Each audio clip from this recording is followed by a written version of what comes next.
V is for victory over cancer. V is for victory over giving up. Don't give up. Don't ever give up. Join our team in the fight against cancer at V.org. At Rocket, we believe everyone deserves their shot at the American dream. So if you're feeling locked out of home ownership, we're here to give you back the keys. We're opening doors, breaking down walls, and doing everything we can to turn renters into owners. And we're not going to stop until we help everyone home. To find out more, visit rocket.com. Rocket. Own the dream. I'm attorney Brian Ritchie. Workers' comp can be tricky, but my law firm will be on top of all the complicated paperwork and sneaky deadlines so that all of your I's are dotted and T's are crossed. If you've been hurt on the job, I'm on top of it. Contact us at ritchielaw.com. Broadcasting live from the Lenovo Studios. WCMC HD1 Holly Springs. 99.9 The Fan. The Triangle Sports Leader. I'm meteorologist Elizabeth Gardner. It's hot out there again this afternoon. We'll hit 90 degrees. That's what we saw yesterday. So we're near record highs again. Our humidity is moderate and it does stay dry. Back into the mid 60s tonight. And then tomorrow, 88 degrees. We'll see increasing clouds and a chance of storms late in the day. Weather update brought to you by Newcomb and Company, where your comfort is their business. Visit newcombandcompany.com. 3 o'clock check of your money. Dow Jones up 243 points to 40,912. Market update brought to you by the Body Armor State Games. The Body Armor State Games are coming to Greensboro this June. Don't miss out on North Carolina's largest sports festival of the year. Athletes of all ages and skills can register now at bodyarmorstategames.org. Chikrin now, chance to score! Walker sends it up front. Second chance, they score! Jackson Blake looking. Jarvis, he scores! Roslovic feathers it. Stankovic scores! He's winning clean. Blake on the backhand, and he scores! Chatfield swings down McMichael. Brute strength.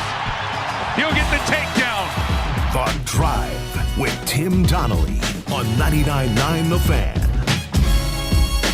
The Drive with Tim Donnelly, 99.9 The Fan. How's it going, everybody? I'm Tim Donnelly, Dennis Cox producing the show, and we know who the Canes are going to be playing in the second round of the Stanley Cup playoffs. The Washington Caps. Canes versus Caps. Good thing we live like right in the heart of Canes country, because I think this is going to be Canes kind of against the world from a national perspective. There's already some of that going on where like national opinion makers were literally at a loss for words when the Canes did anything good, right? Just, how did that happen? But when it comes to Canes versus Caps, I think it's going to be Canes against the world. I think it's going to be very easy for the team to feel like if you aren't wearing their jersey, their sweater, you're against them. First of all, Washington's the higher seed, right? Canes are going to start on the road. Washington was the best team in the East this year. That's inarguable, right? That's a records thing. They played really, really good hockey this year. Ovechkin, it's everybody's sweetheart right now, isn't he? He just broke the record. He's drinking beers after breaking the record. He's Ovi, right? He's the one you'd want to hang out. He's everybody's sweetheart. The belle of the ball. I guess. The Canes were the drama-filled team, right? They had the two trades. Oh, Mikko doesn't want to play there. Oh, Gensel didn't want to, but everybody was, they tried too hard. They swung for the fences and didn't. The conversations around these two teams are exceptionally different in order for them to end up in the exact same spot, right? They're facing each other in the second round. I mean, all the way down to, as far as like, if you squint with one eye and completely close the other, what something looks like, right? The Canes and Caps, their second to last regular season matchup, they had all the fights, right? They had more penalty minutes in a home win for the Canes than in any home win they've ever had. the Caps were 100% the instigators, right? They were down by a bunch. They were getting their tail kicked, and they lashed out. They threw some fits, and it progressed from there. But after the game, what was everybody mad about? They're mad at Jalen Chatfield, who did not instigate his own fight and was not on the team that was doing all of the instigating. Yes, well, Canes and Caps, right? The Caps, they can be the jerks, and people make them the victims. Rod Brindamore talked to the media, and he basically said everything against the Capitals is going to have to be earned. There's a reason they're a good team and one of the best this year is that they don't give you games. You got to earn them, and so I don't envision that they're going to be taking extra penalties. That's just not how you win. So yeah, it's going to be a physical series. We understand that. It's playoffs, and we expect that, but I don't expect a lot of unnecessary penalties. Got to earn it. And then, yeah, Dennis, I assume and I hate unwritten rules and I don't memorize them. I assume the unwritten rules say any beefs pause during the postseason as far as like settling them with your dropping gloves.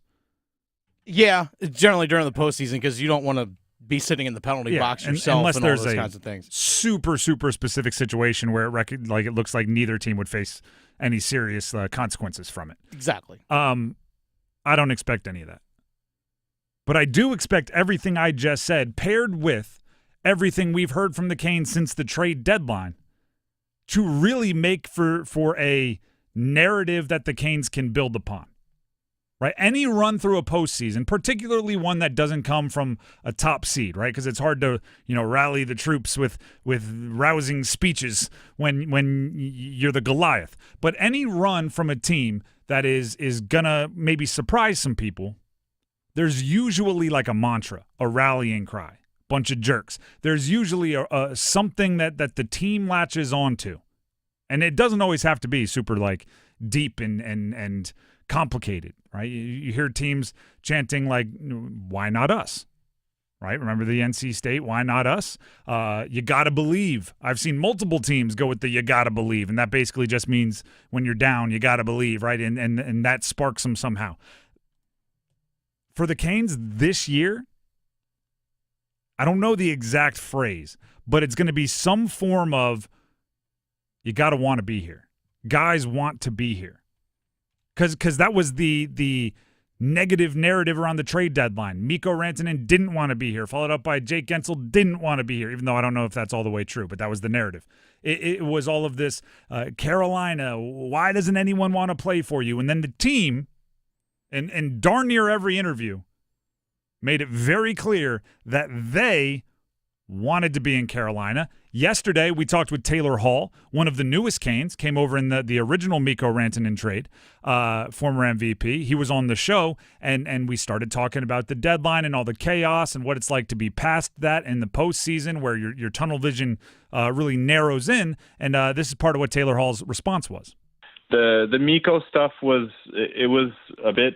I think you saw that we went on a winning streak after that was all done. Nothing against Mikko, but we needed guys that wanted to be here, and we needed guys that were fully bought into the way that we play. And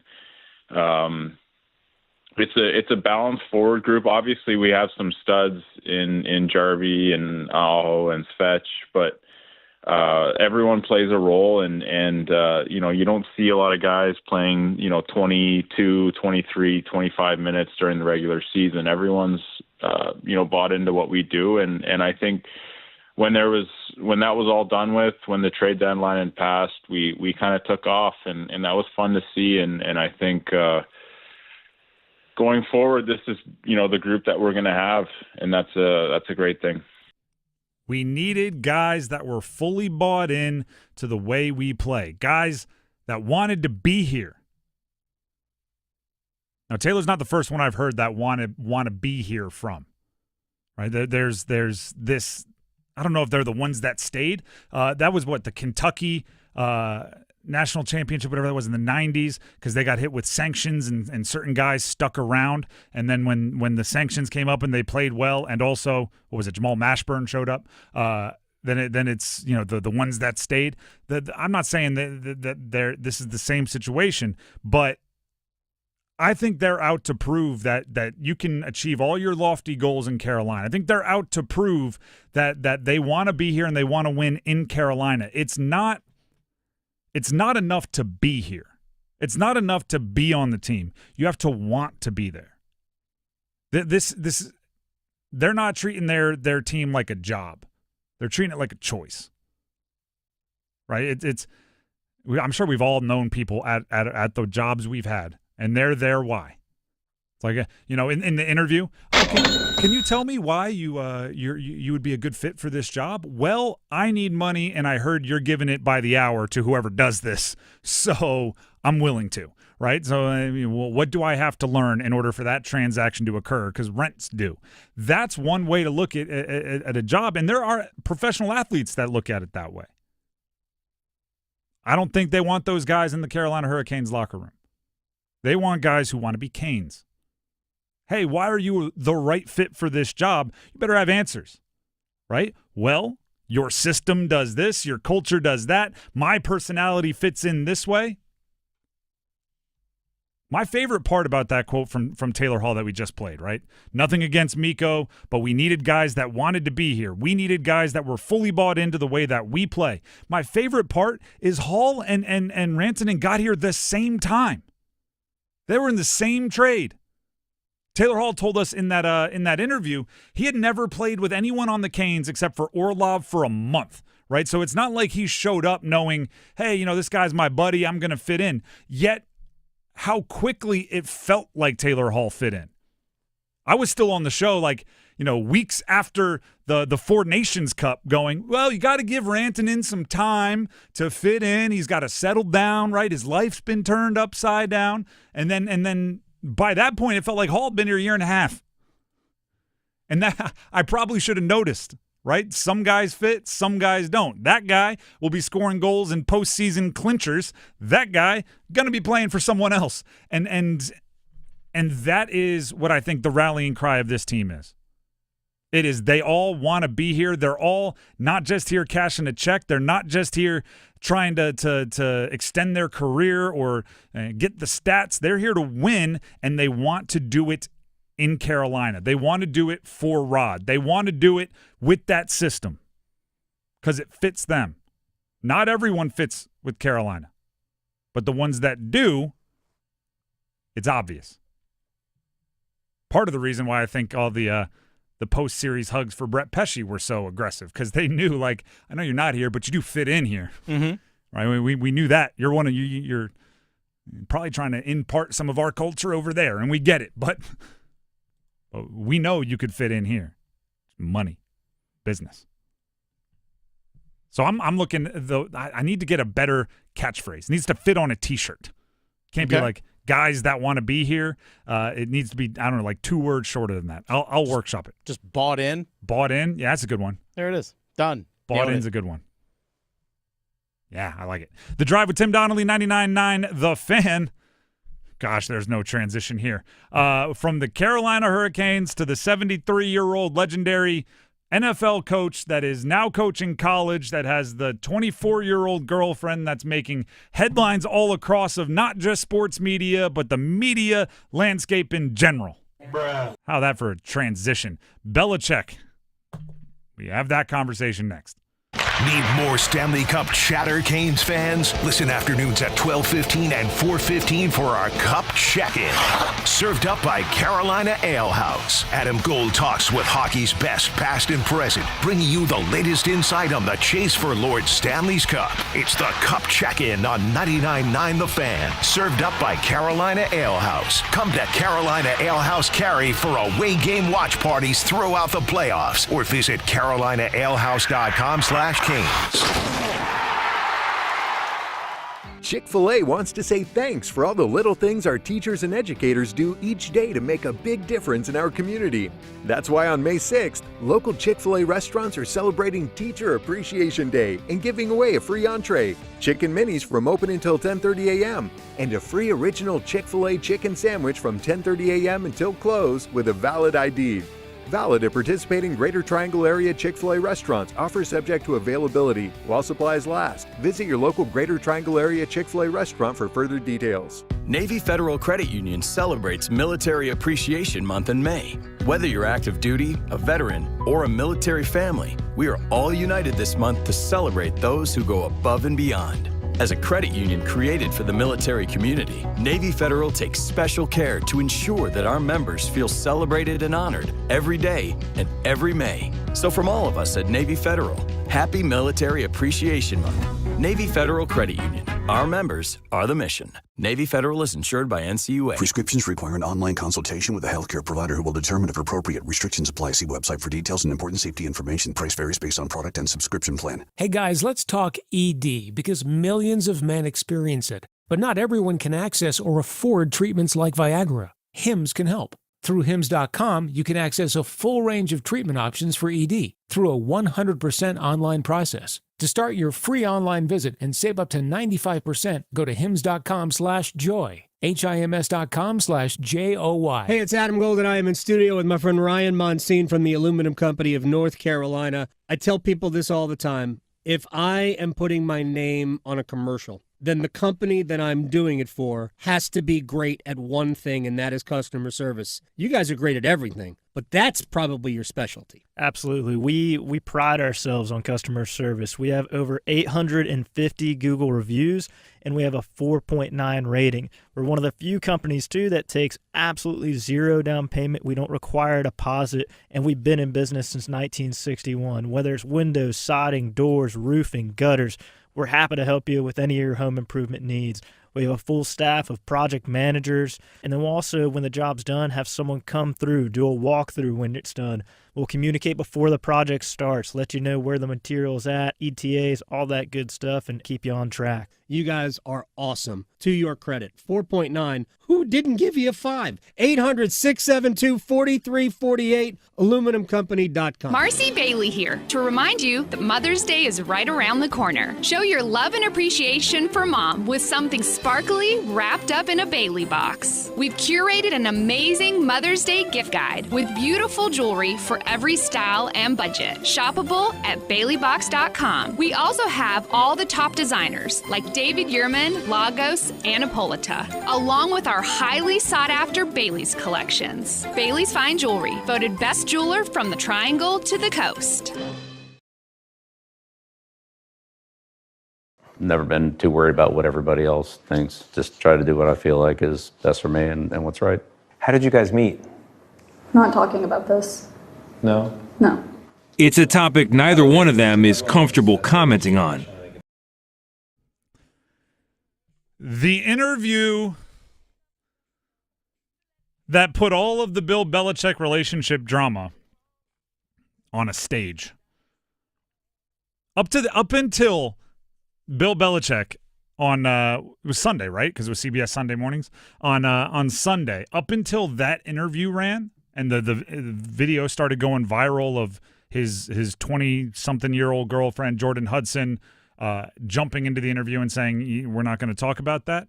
Up until that video, I think a lot of not just Tar Heel fans but sports fans were doing everything they could to not make a big deal out of Bill Belichick's relationship. There was a lot of maybe in the back of your brain thinking this is strange, but you would say out loud hey man, whatever he does in his private life is his private life, right? He's a football coach to me.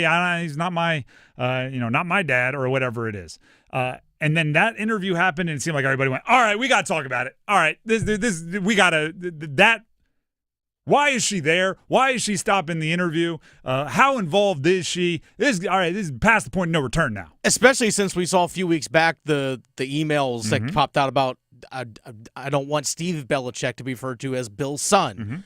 She's having influence on that. It's okay, you're not on the payroll with the university, so why do you have say? Here's the thing that I think is most jarring. Bill Belichick isn't acting like himself, which is crazy because Bill Belichick was the most, for most of my sports fandom, he was the most you're not going to change me guy in sports, right? And no matter how many times he got crucified by the media for not answering questions or being gruff, he was just, you weren't going to change him. Tom Brady wanted him to change, and he ran Tom Brady out of New England. He won that strong arm against Tom Brady. And yet somehow this is happening, and he doesn't seem like himself. Now, I will, and I feel like this is part of the story, I will say it, women can do that to some people. Right? When you get in a relationship, sometimes guys change and sometimes they don't realize it or they're caught up. It happens. Anecdotally, the story I have is one of my buddies. I won't name his name or anything like that. I can tell you this. He was athlete, college. One day he invites us to his dance performance.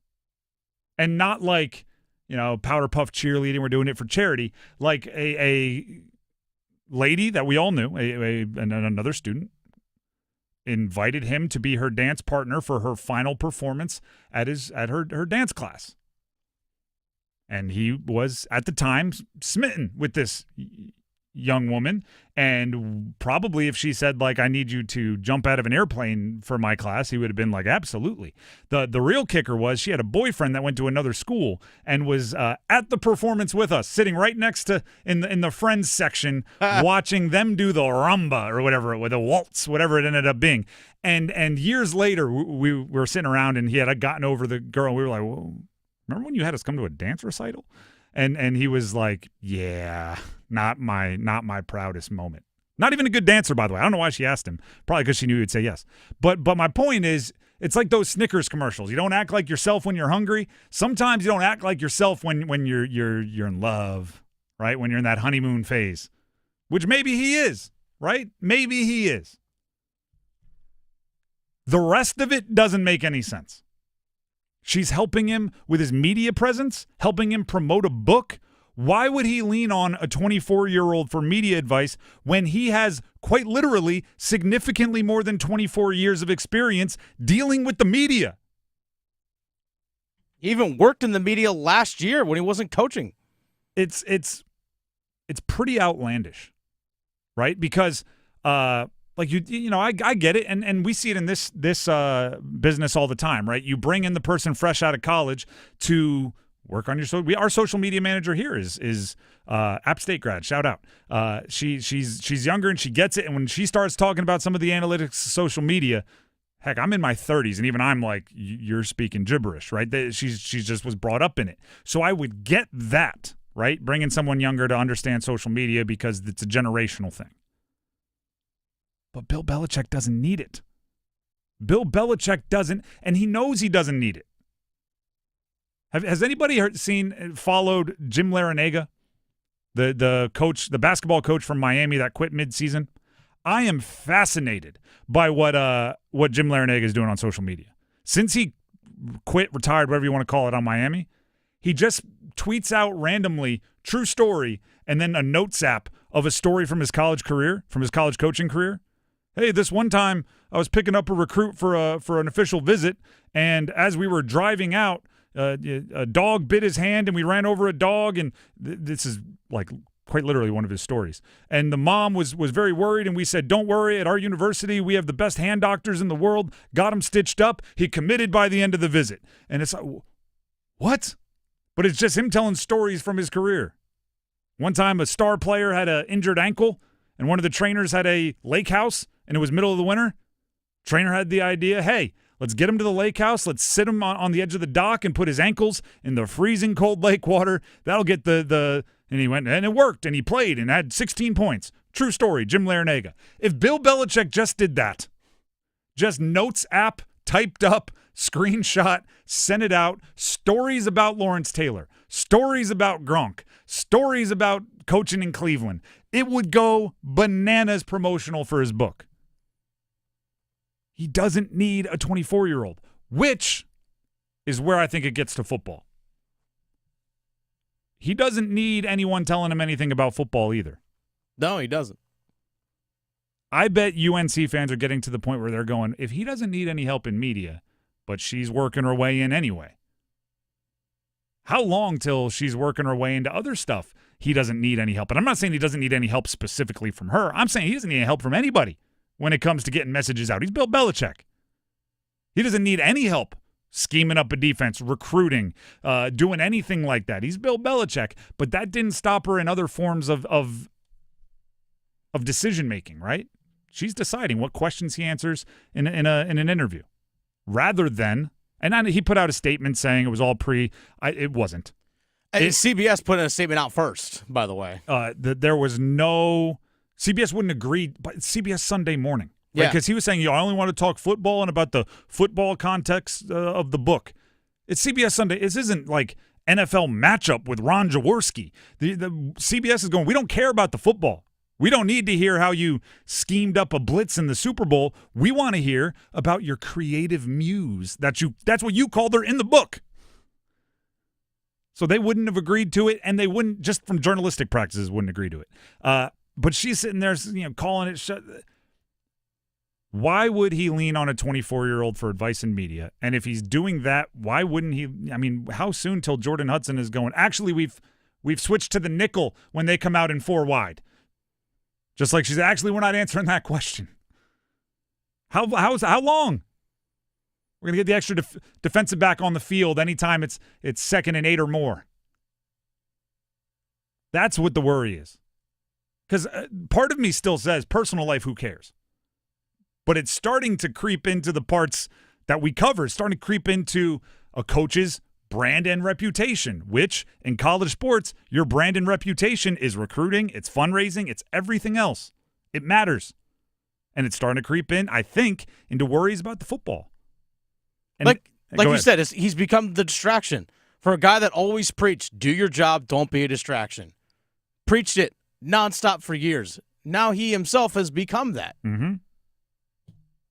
And near the top of the list of guys I wouldn't have expected this to happen to. That's what makes it so shocking. It really is. We're on to Cincinnati. Yeah, what is it now? Like, we're on to Instagram stories. We're not posting anymore. We're on to the stories. That's where the engagement is. What?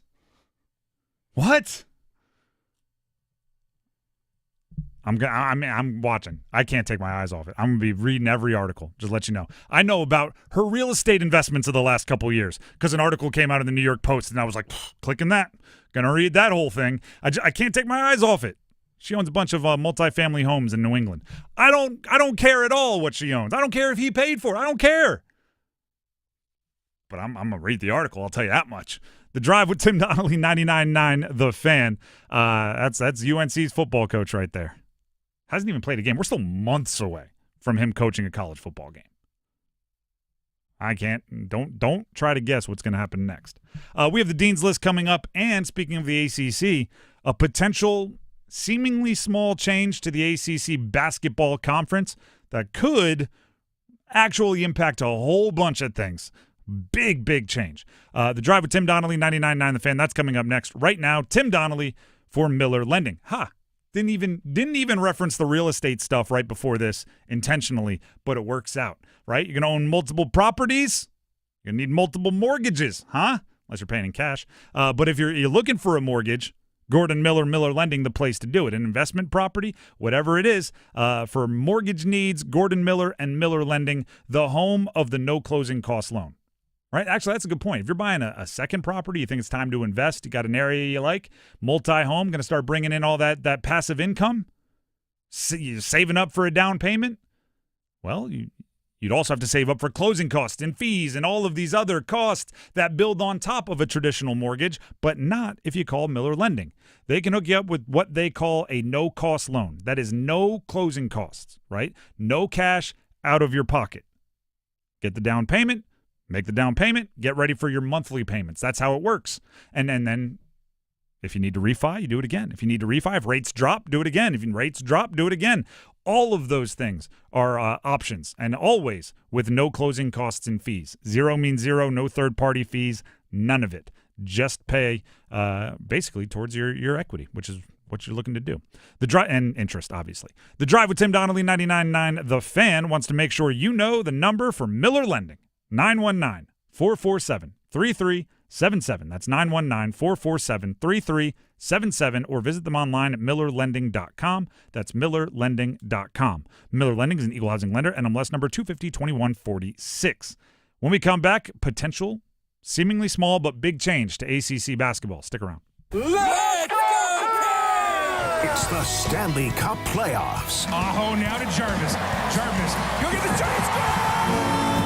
Let's go, Caves! Kochetkov, stop! It's on the goal line behind him! He does a snow angel in the paint! Go, Canes! Playoff hockey in Raleigh is something that you can't describe, and it's because of you. So we wanna be here. The Canes' road to the Stanley Cup runs through us. 99.9 The Fan, the Triangle Sports leader.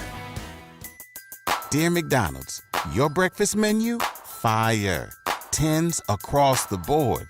I could be happy with anything, even though I order the same thing every time. Thanks for not judging me. I'll try something new next time. Maybe. Get your faves for less. Buy a sausage McMuffin with egg for $2.50 at any size Sprite for $1.49. Price and participation may vary, cannot be combined with any other offer or combo meal. Ba-da-ba-ba-ba. Celebrate 50 years of adventure at Busch Gardens, Williamsburg. Enjoy award-winning performances and European-inspired attractions. Feel the excitement of thrilling rides like the all-new Big Bad Wolf, The Wolf's Revenge, opening in May. And seasonal events like the Food and Wine Festival, where you can taste, sip, and savor more than 150 flavors from around the world, featuring over 80 new menu items. Only at the world's most beautiful theme park. Save up to 50% on tickets, fun cards, and memberships. Hurry, offer ends soon. Restrictions apply. This is the story of the one. As a safety manager at a manufacturing plant, he does everything he can to keep his coworkers safe. From finding ways to reduce risks to keeping safety supplies in stock. And for that, he relies on Grainger.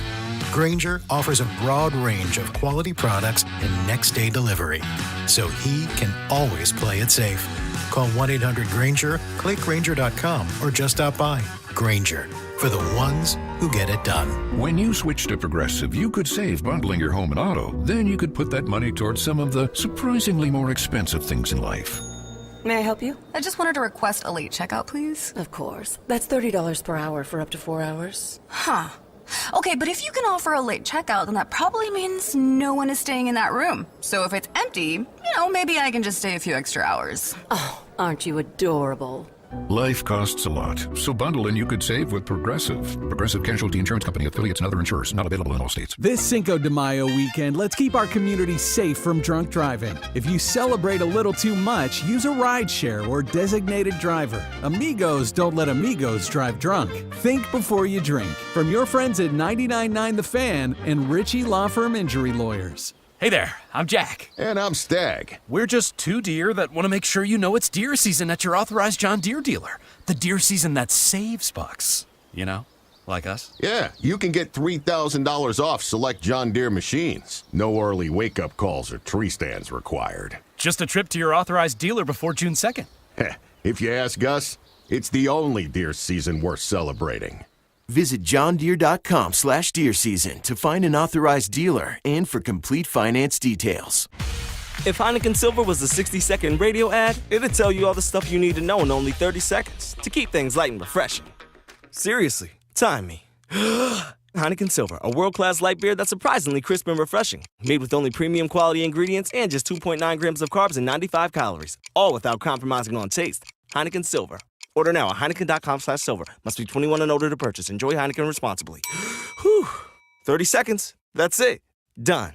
Peace. They've done it with defense. The Tar Heels only 32% from the field here in the second half and 4-15 from three. Cooper on the left has a drive. Good night. A two-hand stuff to take the lead to 15.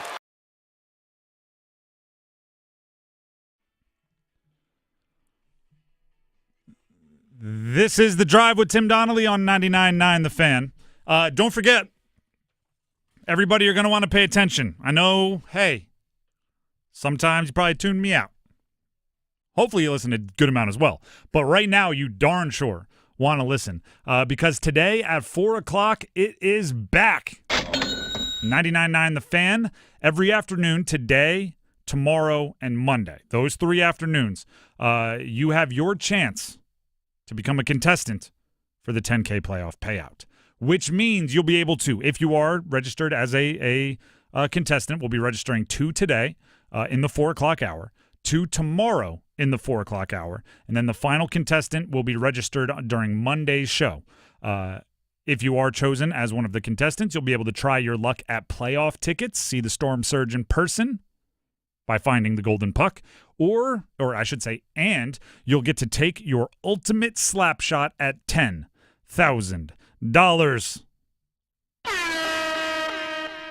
Listen, if we're being real, there's a partnership between our station and the Carolina Ford dealers, which you should go see them today with your Ford F-150 on your team. It's game on, but I do feel powerful just getting to say that we're giving away $10,000. It's not my money, but I like to pretend it is. I want to give one of you $10,000. Listen for the 10K playoff payout, and remember, as I just said, Ford F-150, when it's on your team, it's game on. See your Carolina Ford dealers today and be tuned in right here, 99.9 The Fan, in 25 minutes. At 4 o'clock, we'll register the first contestant. Right now, it is time for the Dean's List. Let's go ahead and fire that bell. Class is in session. I think this is going to be a really fun Dean's List. Either way, we have some unusual participants. First up, there are certain, like, in the ACC, right, or in college sports, I'm obviously, like, local first, right? It's more fun for us. I think it's better when all of the teams in the triangle, and we'll include Wake Forest, are really good, right? Because it increases the buzz. It makes the games bigger. But if you're watching enough ACC games, you can't help it, right? You grow like a fondness for a couple of players from teams from other states, right? I watch them enough. I like the way they play. That becomes kind of, all right, I hope you don't win, but I'm glad you're having success. Ian Shefflin was that dude for Clemson. He always looked a little out of shape. He always looked, I'm not saying he was, I'm just saying he looked a little less athletic than the guy that was guarding him, but somehow he walked away from every game with like 14 and 14. He just had 14 points, 14 boards, and like a goofy smile. It was fun. Well, that smile better turn into a grimace. You know why? Because Ian Shefflin is going back to Clemson after 4 years of basketball, not to continue playing basketball. He did not get the waiver. The courts did not say he still has eligibility. He's joining the football team. Dabo Sweeney said, "Where's the chef? Where's Ian Shefflin?" He was bullying around ACC big men. Let's see if he can bully around ACC. I don't even know what he's going to play. Tight end, maybe? Edge rusher? Quarterback? He was a high school quarterback. Could see over the line. Tall enough. I just think that is the ultimate fun move. You have a super successful 4-year basketball career at Clemson, and then it's like 4 years for you, right? I helped your program. 1 year for me. I'm going to treat this like a carnival and go try everything, right? I'm going to throw darts. I'm going to go over play skee ball. I'm just try everything. How do I put these pads on? Let me go see what I can do here. I would 100% love to go back and after my 4 years of football, just walk on to another sport and just go, I don't know, let's see what we got here. Unfortunately, I would have had to pay for it. I'm sure he got a little bit more NIL money for it. The Drive with Tim Donnelly, 99.9 The Fan. There's a Dean's List member. Dennis, do you have a Dean's List member? I have 2, actually. I'd love to hear them both. ECU Women's Lacrosse, East Carolina. Kayla Wilkes, Midfielder of the Year in the American Athletic Conference. Emma Magazu, Defensive Player of the Year in the American Athletic Conference. All there at ECU. Do they go by... It's women's lacrosse, right? Yep. Do they go by Lady Pirates or is Pirates? Just Pirates. Okay. ECU Pirates. Have I told you that story of me interviewing the women's basketball coach? At the University of Delaware. So okay. It was one of my very first student media interviews. I'm an intern in college. And I'm on the football team. But like in my student media interviews, I'm not the football player. I'm trying to be like a reporter, right? One of my very first post-game interviews is with the women's basketball coach. And I've never called him this before, but for some reason I said, like, I'm sitting here with Coach Martin after the Lady Hens got an 86-75 victory over whoever. And she just deadpans, looks at me and goes, Hens are already women. Lady hens is redundant. You and your team should be called the men hens. I was like, and back to you. I was Coach Martin with how the heck do you respond to that? Because it's 100% factual. It's all right. A blue hen a hen is a female chicken. Like it was all right, but definitely threw me off my game as a not very experienced reporter. So now every time a women's sport comes up, I'm like, what do they go by? What's their choice? Because I want to make sure we get it right. Because I'm still terrified of that coach to this day. Pirates, that works. There you go. All right, next Dean's List member. Congratulations to, what were their names? Kayla Wilkes and Emma Magazu. Congratulations. I want to give a Dean's List shout out to former Florida State quarterback Jordan Travis. He had to retire medically without ever having played in the NFL. He's a 5th-round pick last year. He was a quarterback from Florida State. Last time he was on a football field in a game, Florida State was on its way to an undefeated ACC championship season. And if he would have just stayed healthy, Florida State would have been in the CFP. And I kid you not, this is why it's in the Dean's List, which we honor college newsmakers. And, he had to retire from the NFL after 1 year with the Jets. His injury could, as far as impact, you could say his injury legitimately sped up the changing of college football. Because the moment Florida State was an undefeated ACC champion, Power 5 conference champion, and didn't make the CFP, there was 0% chance they weren't expanding that playoff the next year. And the only reason they didn't make it is because he got hurt. So it gave the committee an out to say, well, we're going to put in a team with more losses from another conference because Florida State doesn't have their quarterback. And that's what kept him out. So he legitimately has a legacy. There are only a few guys that have rule changes kind of attached to their career, right? Like Gretzky with the power play, the Jordan rules. For a while, Lou Alcindor, back before he was Kareem Abdul-Jabbar, before he changed his name, right? They banned dunking because he was so good. Wilt Chamberlain, they expanded the paint. All of these sort of things, they change rules for you. They kind of changed rules for Jordan Travis. Another Dean's List. Season ticket holders. Across college basketball and college sports in general. College football, all of them.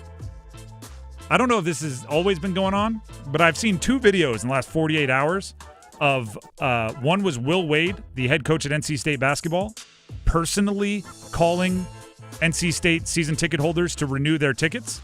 And then I was like, all right, that's cool, right? Will Wade, he's a hustler. Then I saw Andrew Luck personally calling Stanford football season ticket holders to get them to renew their tickets. And then it clicked. I went, oh, guess what? Money matters a lot more, so suddenly the fan experience is going to be boosted. Right now, booster, you need revenue share. You need to make that $20 million to pay players. You need to allow booster money, the big checks, to go towards NIL and facilities, so everything else needs to be covered by business. You're going to start seeing better customer service across college sports. Season ticket holders, they're going to be treated like gold because they need that money.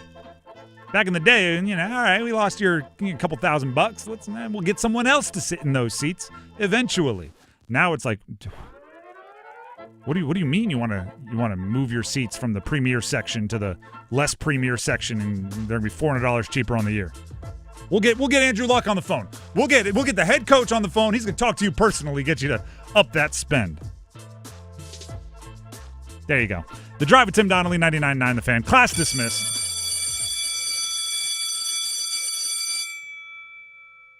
Dean's List is always fun. I teased this before the break. The ACC is considering making when I say it, right, I'm going to hype this up as this could have huge ramifications on your fan experience. And then I'm going to say what the change actually is, and you're going to go, that's it? That's all? I promise you, it means more than it seems. The ACC is considering going from 20 ACC conference basketball games to 18 ACC conference basketball games per year. Right? That's you going 2 games. All right. What's the big deal? Here's the big deal. There are 18 ACC men's basketball teams and women's basketball teams. Same is true for both. There are 18 teams in the conference. So when you play 20, that means you can play everybody once, right? Obviously, you don't play yourself. So that's 17 games just going around playing everybody round robin one time. And that leaves 3 other conference games for what they call protected rivalries.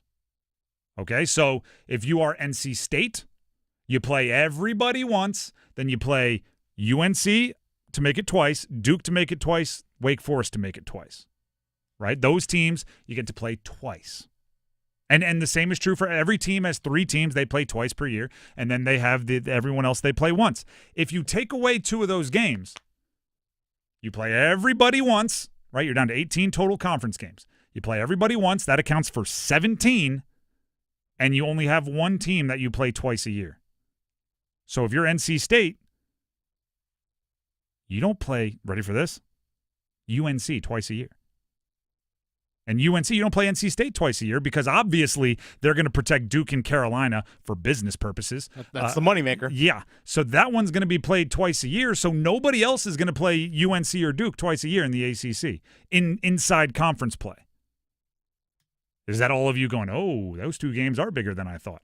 And the same is true for a bunch of others, right? Stanford and Cal will play themselves twice a year, but you'd want for somebody else to be able to develop some kind of a rivalry with the new guys, and that's not going to happen if you're playing them once a year and they're only coming to your gym every other year, right? It just doesn't make any sense. Who's Clemson? Like Clemson and Louisville maybe are going to play? Clemson and Florida State? Georgia Tech? Yeah, Georgia. It's because of proximity. I just – so under this proposal – actually, you know what? Let me take a step back because I know I sound like I'm being mean. I like it, AC. I like the thought. I like throwing ideas out there. The college sports are changing, and the fact that they're trying to be proactive and go, what can we do to help our conference? Because obviously the way we're scheduling is hurting us in the net rankings and hurting us getting teams into the NCAA tournament. The fact that they're willing to change, I like the notion of that. What I don't like is you got to protect the secret sauce, and I think the secret sauce in college sports are the rivalries. Right? I don't care if players are getting paid. I care that, around the cubicles, the person that's a fan of one team and a fan of the other team get to talk trash and build it up and then watch the game and text each other and get tickets and go tailgate. Like, that's what is part of the genius. So I have 2 solutions. Not just a problems guy, solutions guy. First solution I think is the easiest. Second solution I think is the best. First solution is make it so you don't have to play everybody once a year, right? So you play 16 teams, 15 teams once, and then you have your 3 protected rivalries, and you play them twice, which means whatever that ends up being, like once every 4 years, you don't play a particular team. So, every year we'll just use the triangle teams, right? Like NC State would play Duke twice, UNC twice, Wake Forest twice. And then every 4th year, roughly, they wouldn't play Stanford at all or Georgia Tech at all, or everybody else every 4 years they wouldn't play at all. That's, I think, the easiest solution to that. Sorry, Boston College, you're not coming down to Raleigh this year. Exactly. And you're only coming down here every other time that they play, right? Because half the time it'll be in Boston. Mm-hmm. So you could go realistically, 3-4 years without having a team come to your gym. Which would feel weird, right? To be in the same conference with somebody. Sure. And your fans would only see them like once in enrollment if you graduate in 4 years. Yeah, right. Like that's weird. But I think you'd rather see SMU once every 4 years than see one of your rivals once a year. So and in your home gym every other year. Here's what I think is the better answer. You keep it with you play every team once. You have your 1 protected rivalry. And you trust the teams, the individual teams, to understand what the secret sauce is and keep it alive. I want, for the triangle teams, the Big 4 in-season event. I mean, it's not a tournament. Yeah. The Big 4 in-season event to come back, which would mean you take Duke, UNC, State, and Wake. You play 2 games each, Friday, Saturday, at the Greensboro Coliseum in the non-conference schedule. right? Because Duke and UNC protected. They're going to play twice a year in conference. They don't have to play each other during this. I would guess State and Wake would be protected. They're going to play each other twice a year in conference. They don't have to play during this. So Duke would play Wake and State Friday and Saturday. UNC would play State and Wake Friday and Saturday. And the same vice versa. NC State would play Duke and UNC Friday, Saturday. Wake Forest play UNC and Duke Friday, Saturday. 2 games back-to-back, just like the Final Four of the ACC tournament, right? Only instead of 2 games, 1 game, 2 games, 2 games. Back-to-back Friday, Saturday, early season, Greensboro Coliseum. Sell it to television rights because for a bunch of money because those are going to be 4 awesome games. Big brands, big-time players. Charge a boatload for tickets. I don't care because if you sell a weekend pass, I'm going to want it. And you pretty much hit buy before you ask the price on that kind of deal. Whole state's going to turn out for that. And make it a thing. Make it a celebration of college basketball in North Carolina, which should be celebrated. And bring back the legends and have the old coaches and have charity elements and have heck, you could even like Thursday do a massive showcase for high school basketball or something. Like do it all. Make it a thing and understand that the schools value the rivalries as well. That and then, Stanford and Cal, you want to play SMU every year, do it in your non-conference schedule. For a few reasons. And Dennis pointed this out. And I didn't when this idea was percolating, this didn't occur to me.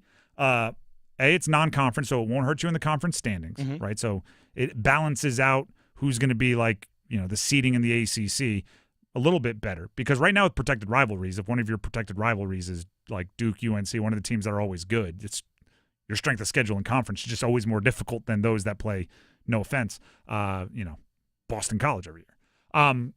But secondly, it's a neutral court non-conference game, which is good for getting quad 1 wins. To face a team and have it count as a quad 1 on your home court, they have to be top 30 in the country. Neutral court, they only have to be top 50 in the country.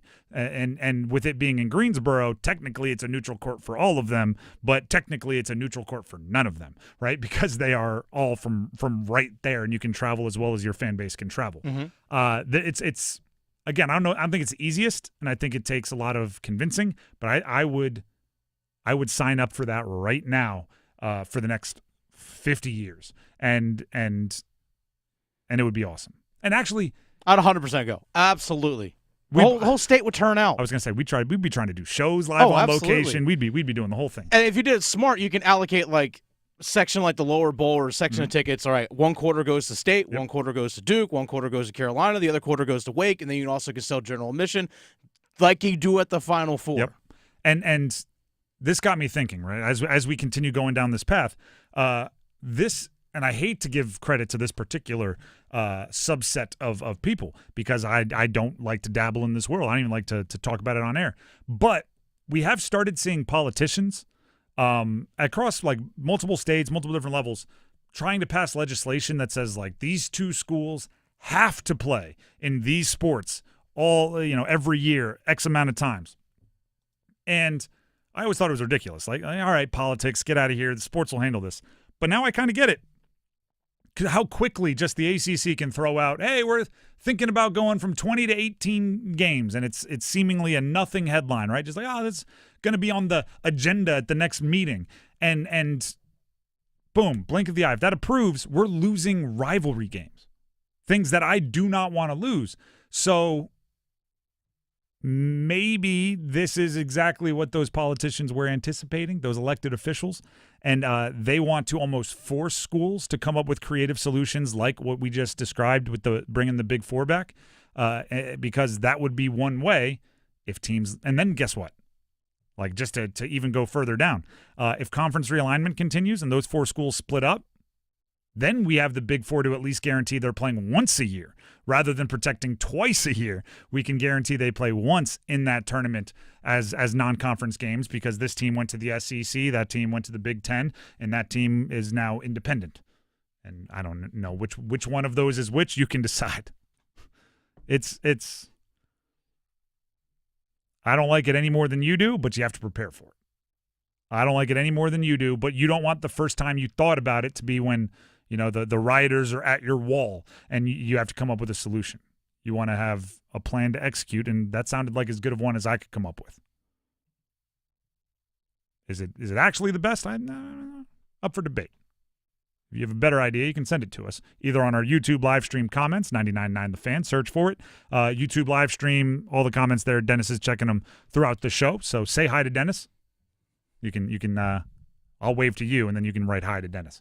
So speaking of the YouTube live comments, Smokey said, I can't see any team agreeing to play on a court they don't own. Talking about the Big Four being neutral site. And my thought is, these teams all play neutral site all the time. Yeah, neutral site games happen a bunch. UNC's had to play Ohio State in December in Atlanta. Yep. They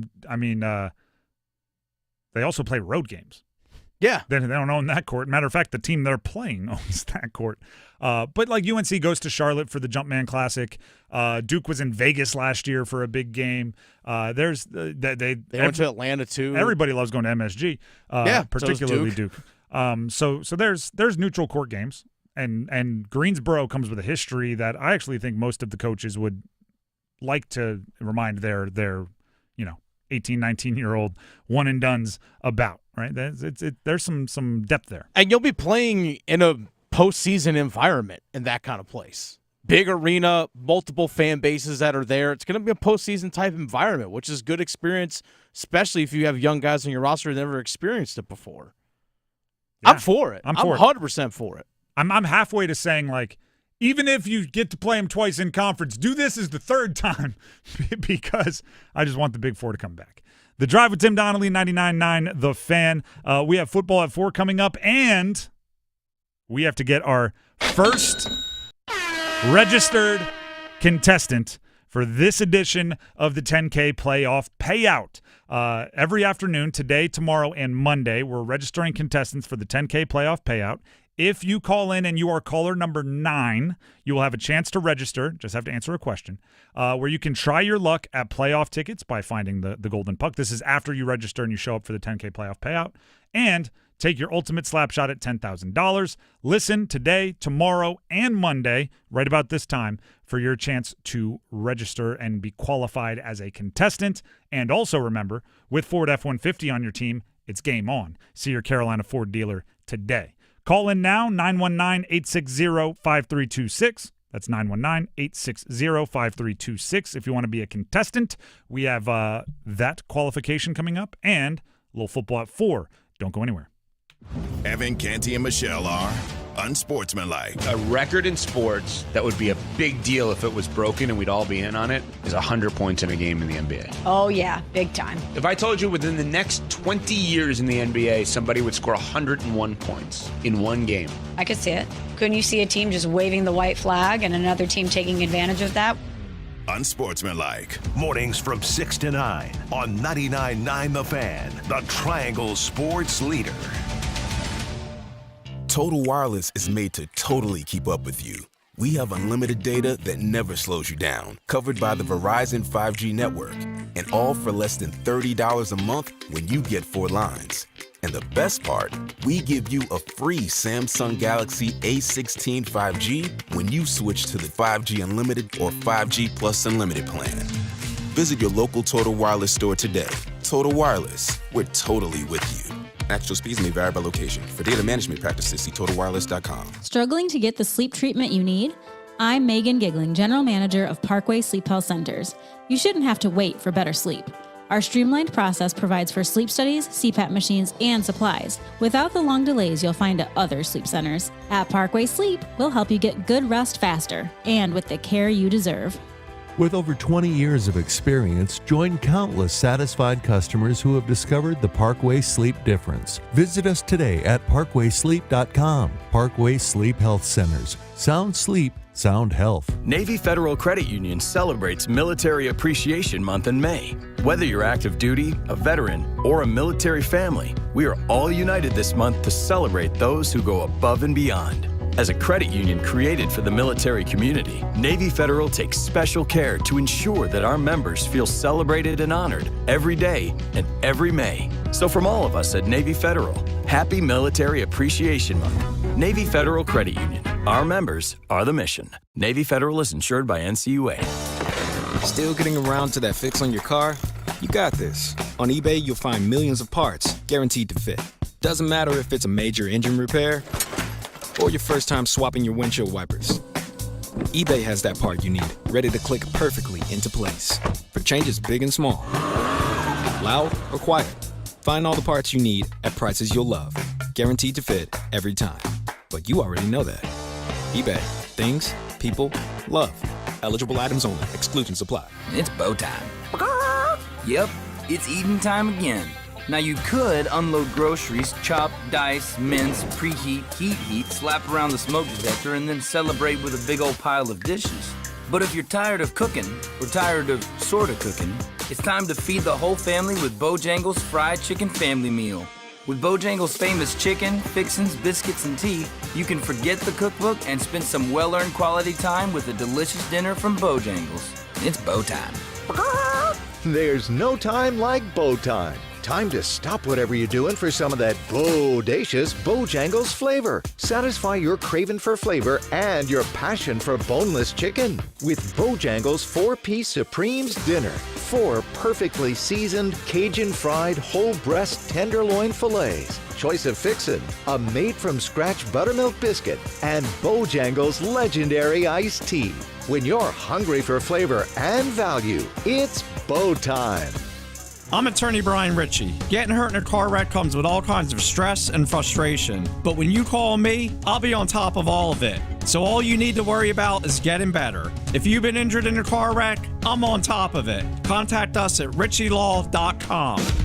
Broadcasting live from the Lenovo Studios. WCMC HD1 Holly Springs. 99.9 The Fan. The Triangle Sports Leader. I'm meteorologist Elizabeth Gardner in the Weather Center. It's a hot afternoon out there, a high of 90 degrees, kind of middle of the road humidity. We're dry this afternoon, but that starts to change tomorrow. Now tonight is dry with 65, but tomorrow late in the day we'll see some scattered storms, high of 88, and then it's wetter for the weekend. Weather update brought to you by Newcomb & Company, where your comfort is their business. Visit newcombandcompany.com. 4 o'clock check of your money. Dow Jones at the closing bell up 82 points to 40,752. Market update brought to you by the Body Armor State Games. The Body Armor State Games are coming this June to Greensboro. Don't miss out on North Carolina's largest sports festival of the year. Athletes of all ages and skills can register now at bodyarmorstategames.org.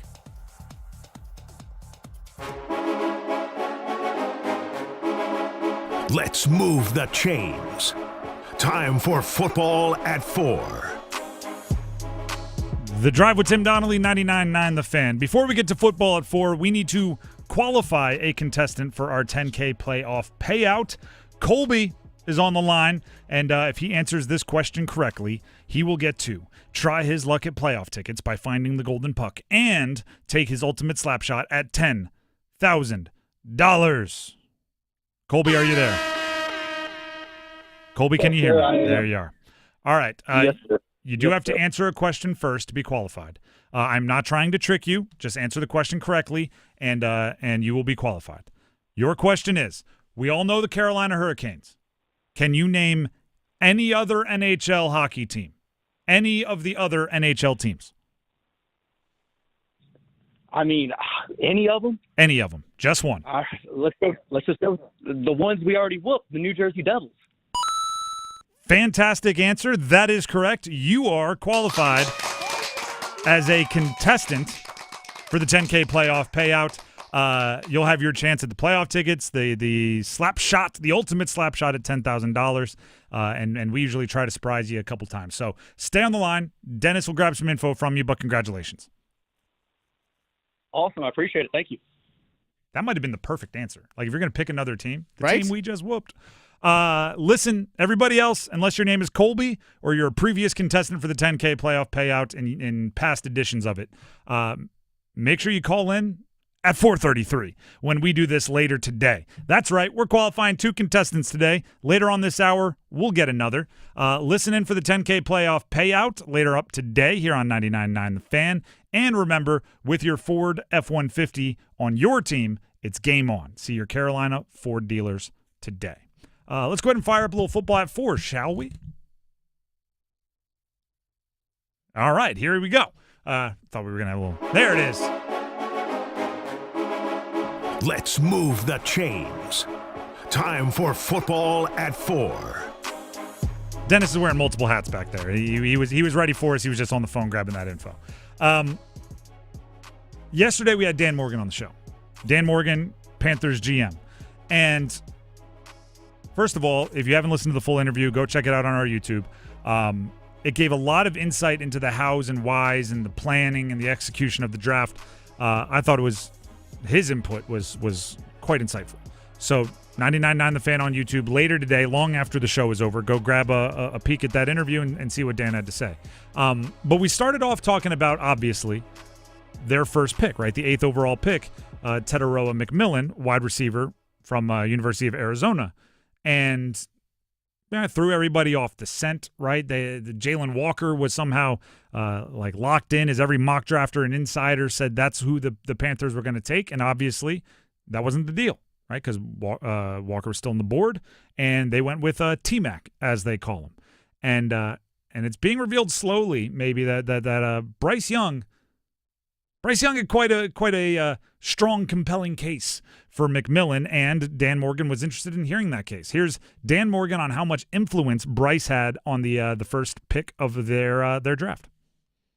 Bryce, he really doesn't have that big stand on the table type attitude, but he definitely made it known that hey, T-Mac's to me the best receiver in this draft. I would love to work with him. I could tell that he was really excited about him. And in turn, I was excited too. And, to hear Bryce being excited, it just made me even that much more excited. So, it's one of those things where I think, the communication was really good. And, I think I'd be dumb not to listen to our players. I'd be dumb not to listen to our players. If we have Dan Morgan on again, I missed the perfect follow-up, which is which players are we talking about, right? How do you work your way into that phone call where it's, hey, what are you thinking? But, we'll all watch the tape, get better for next time. I hope everyone recognizes that because that quote came out, right? And I talked about it on social media. We talked about it here on the show.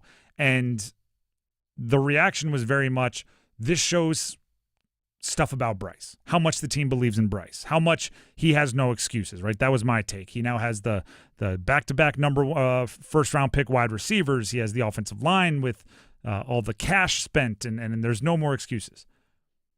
Independent of quarterback, I hope everyone recognizes what a number one wide receiver would do for this offense. If Teteroa McMillan is what he's cracked up to be, if he reaches the immense potential that he possesses, I hope everyone recognizes what that would do for the offense. And it's why I was saying all offseason they needed a number one wide receiver. I wasn't, and I'll raise my hand on this one. I wasn't convinced it was going to be McMillan, but I knew they needed a number one wide receiver. And as much as Bryce might like T-Mac as a dude, and they're from the same part of the country as far as where they played their high school ball, and they worked out together, as much as he was like, yeah, this is my guy, I hope we draft him, quarterbacks know what a number one does. Quarterbacks know what a number one does. It doesn't just make your number one option better. It makes every option in the passing route better. And this is what we've been talking about. Adam Thielen as a number one, I think, is underwhelming. Adam Thielen as a number two, facing off either out of the slot against a slot corner or against the number two corner, while T-Mac, Teteroa McMillan, is battling against the number one. I like Thielen in that role so much better. I like Leggett as a boomer bust 3, right, wide receiver 3. And what I mean by that is he's still raw. He's essentially a one-year breakout in college. He had 1 year at South Carolina where he went bananas. If I'm not mistaken, he's actually from a recruiting class that is before Teteroa McMillan, because McMillan came out after 3 years and Leggett came out after 5 the year before. So Leggett is raw. I like him in 3 wide receiver formations, right? If you have 3 wide receivers out there, right? You take a tight end off, whatever it is, put him out there, and then when you go 2 wide receiver sets, you might be able to take him off and let him collect himself and talk to him about it. What did you see? What happened on that route? You can develop him in game. Meanwhile, if he's one of your top 2 wide receivers, he's out there most of the time, right? And he doesn't get that same breather moment. I love Jalen Coker as the 4th wide receiver on the team. Mm-hmm. Love it. If you start getting him higher than that at this point in his career, you start to go, second-year undrafted free agents, one of your three best wide receivers? Well, I hope he is, but I don't know if that's what I want to be putting my bet on.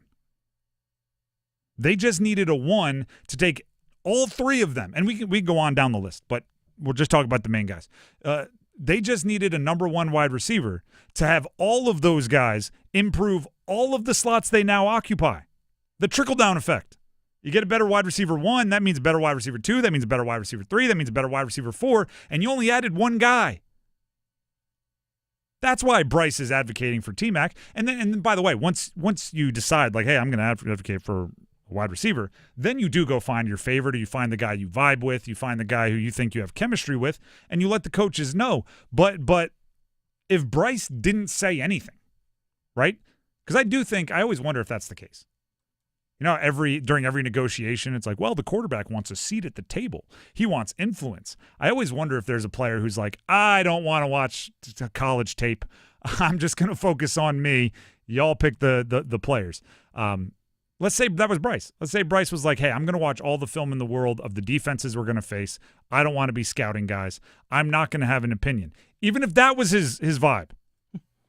It's still massive for Bryce Young that they drafted Teteroa McMillan. Now, you know, obviously you could be like, well, if the second option on a play is the tight end, then, you know, that's still Ja'Tavion Sanders. Okay. Okay. That on routes where the first, second, and third read are receivers, every option is better right now than it was before the draft. Mm-hmm. All 3 of them. That's huge. That's massive. And not to mention, recently, Travis Hunter, number 2 overall pick, right, the Heisman Trophy winner, you know what I'm talking about? He faced off with T-Mac, Teteroa McMillan in college. Varying degrees of success. McMillan had a highlight one-handed catch, maybe one game where the stats weren't high, right? They two silverbacks, right? Just the 2 Rams butting heads on the side of a mountain, right? Just alpha athletes going at it. He said McMillan's the best wide receiver he's ever faced. So that's what number 1 wide receivers or number 1 corners are going to be facing. The 6'4" dude that a legendary unicorn of a player is already complimenting. Then the number 2 corners are going to be catching every kind of wily move in the book from Adam Thielen. He's tugging on jerseys when the ref isn't watching. He's hitting you with the ooh-woo, little you got you going this way. Ha, I'm going that way. And then the third, right? Either a slot corner or, you know, all the attention's elsewhere, no safety over the top, gets to face Xavier Legette and 4.39 speed at over 6 foot, 200 whatever pounds. The wide receivers got so much better if Teteroa McMillan becomes 80% of his top potential. Now it's just up to everybody to make sure he reaches his top potential. But I'm guilty of it. I said it yesterday, right? Oh, this pick is all about Bryce Young. And it is. But also, if Bryce Young, gosh forbid, gets hurt and Andy Dalton comes in, he's going to be really happy they drafted Teteroa McMillan too. Jump balls, right? He knows what to do. I did this with A.J. Green for a lot of years. I was just going to say it. A.J. Green, another, 6'4", 6'5" wide receiver, I believe ran like a 4.58, 4.6, something like that. I mean, it was pretty darn good for a pretty long time up there in Cincinnati. That could be actually a little used comp. Something that the ceiling of Teteroa McMillan looks like A.J. Green. I talked to Mike Kay of the Charlotte Observer last week, and that was his comp because that's why Mike is who he is. A.J. Green, 6'3" 5/8", 211, ran a 4.5 flat. 4.5 flat. Oh, I thought it was slower than that. But still, that's built very similar. Yeah, pretty darn close. Pretty darn close. Throw the jump ball. So look at this. All right, now I'm going. Go on. Andy Dalton in the quarterback room has history of 6'5", 4'5" wide receiver, similar to Teteroa McMillan. He can help Bryce Young out. Dave Canales, where did he come from as play caller? Tampa Bay. Who's their number 1 wide receiver? Mike Evans. 6'5", probably 4'5", something, big, jumping wide receiver. He's in the quarterback room and can help Bryce Young. There's a lot of guys that know a lot about how to get the most out of that archetype of wide receiver. It is about Bryce. It's also just about getting the wide receiver room where those guys want it to be. And it's better now than it was 8 days ago. Yeah, and a week ago today was when they were making that pick. Yeah. Feels like forever ago. The Drive with Tim Donnelly, 99.9 The Fan. Don't forget, we are qualifying another 10K playoff payout contestant at 4:33 today, so in about 20 minutes. So keep it tuned right here and have your dialing fingers ready. When we come back, we have Cup Check-In with Adam Gold. He'll be checking in with Mike Maniscalco, the voice of the Canes. All of our Cup Check-Ins presented by Carolina Ale House coming up. Need more Stanley Cup chatter, Canes fans? Listen afternoons at 12:15 and 4:15 for our Cup Check-In. Served up by Carolina Ale House. Adam Gold talks with hockey's best, past and present, bringing you the latest insight on the chase for Lord Stanley's Cup. It's the Cup Check-In on 99.9 The Fan. Served up by Carolina Ale House. Come to Carolina Ale House Cary for away game watch parties throughout the playoffs, or visit CarolinaAleHouse.com/Canes.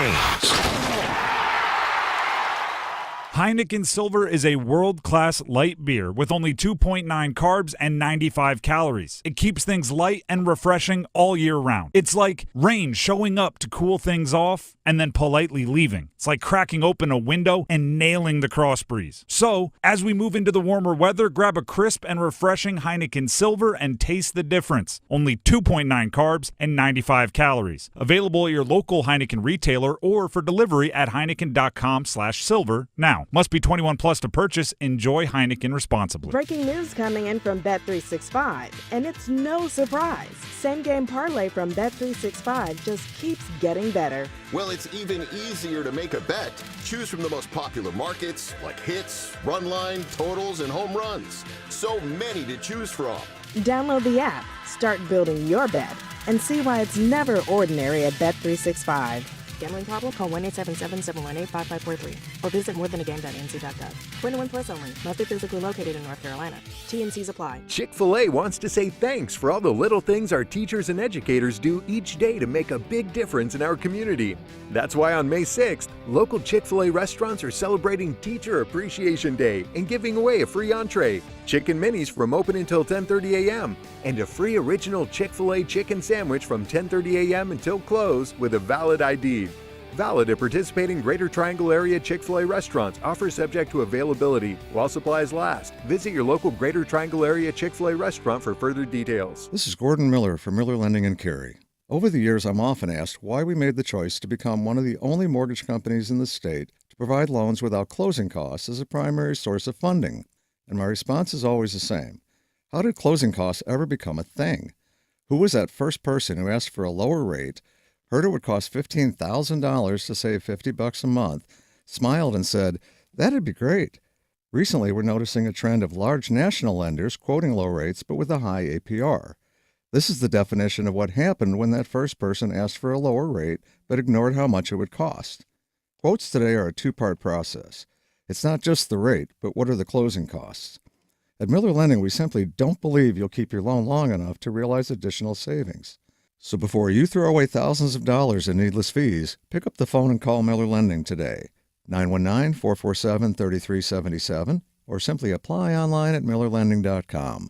Miller Lending is an equal housing lender and MLS number 250-2146. Marcy Bailey here to remind you that Mother's Day is right around the corner. Show your love and appreciation for Mom with something sparkly wrapped up in a Bailey box. We've curated an amazing Mother's Day gift guide with beautiful jewelry for every style and budget. Shoppable at baileybox.com. We also have all the top designers like David Yurman, Lagos, and Hippolyta, along with our highly sought-after Bailey's collections. Bailey's Fine Jewelry, voted best jeweler from the Triangle to the coast. Around the boards for Hall. Hall, side of the net, marks him with the same rebounds on front. They score! Taylor Hall on the doorstep, knocks it home, and the Canes. The Drive with Tim Donnelly, 99.9 The Fan. That's what it sounded like when the Canes took the lid off the net finally in the second period of their clincher in Game 5 against the Devils. Waited till they were down 3-0 in the first. Came out in the second. Taylor Hall scored.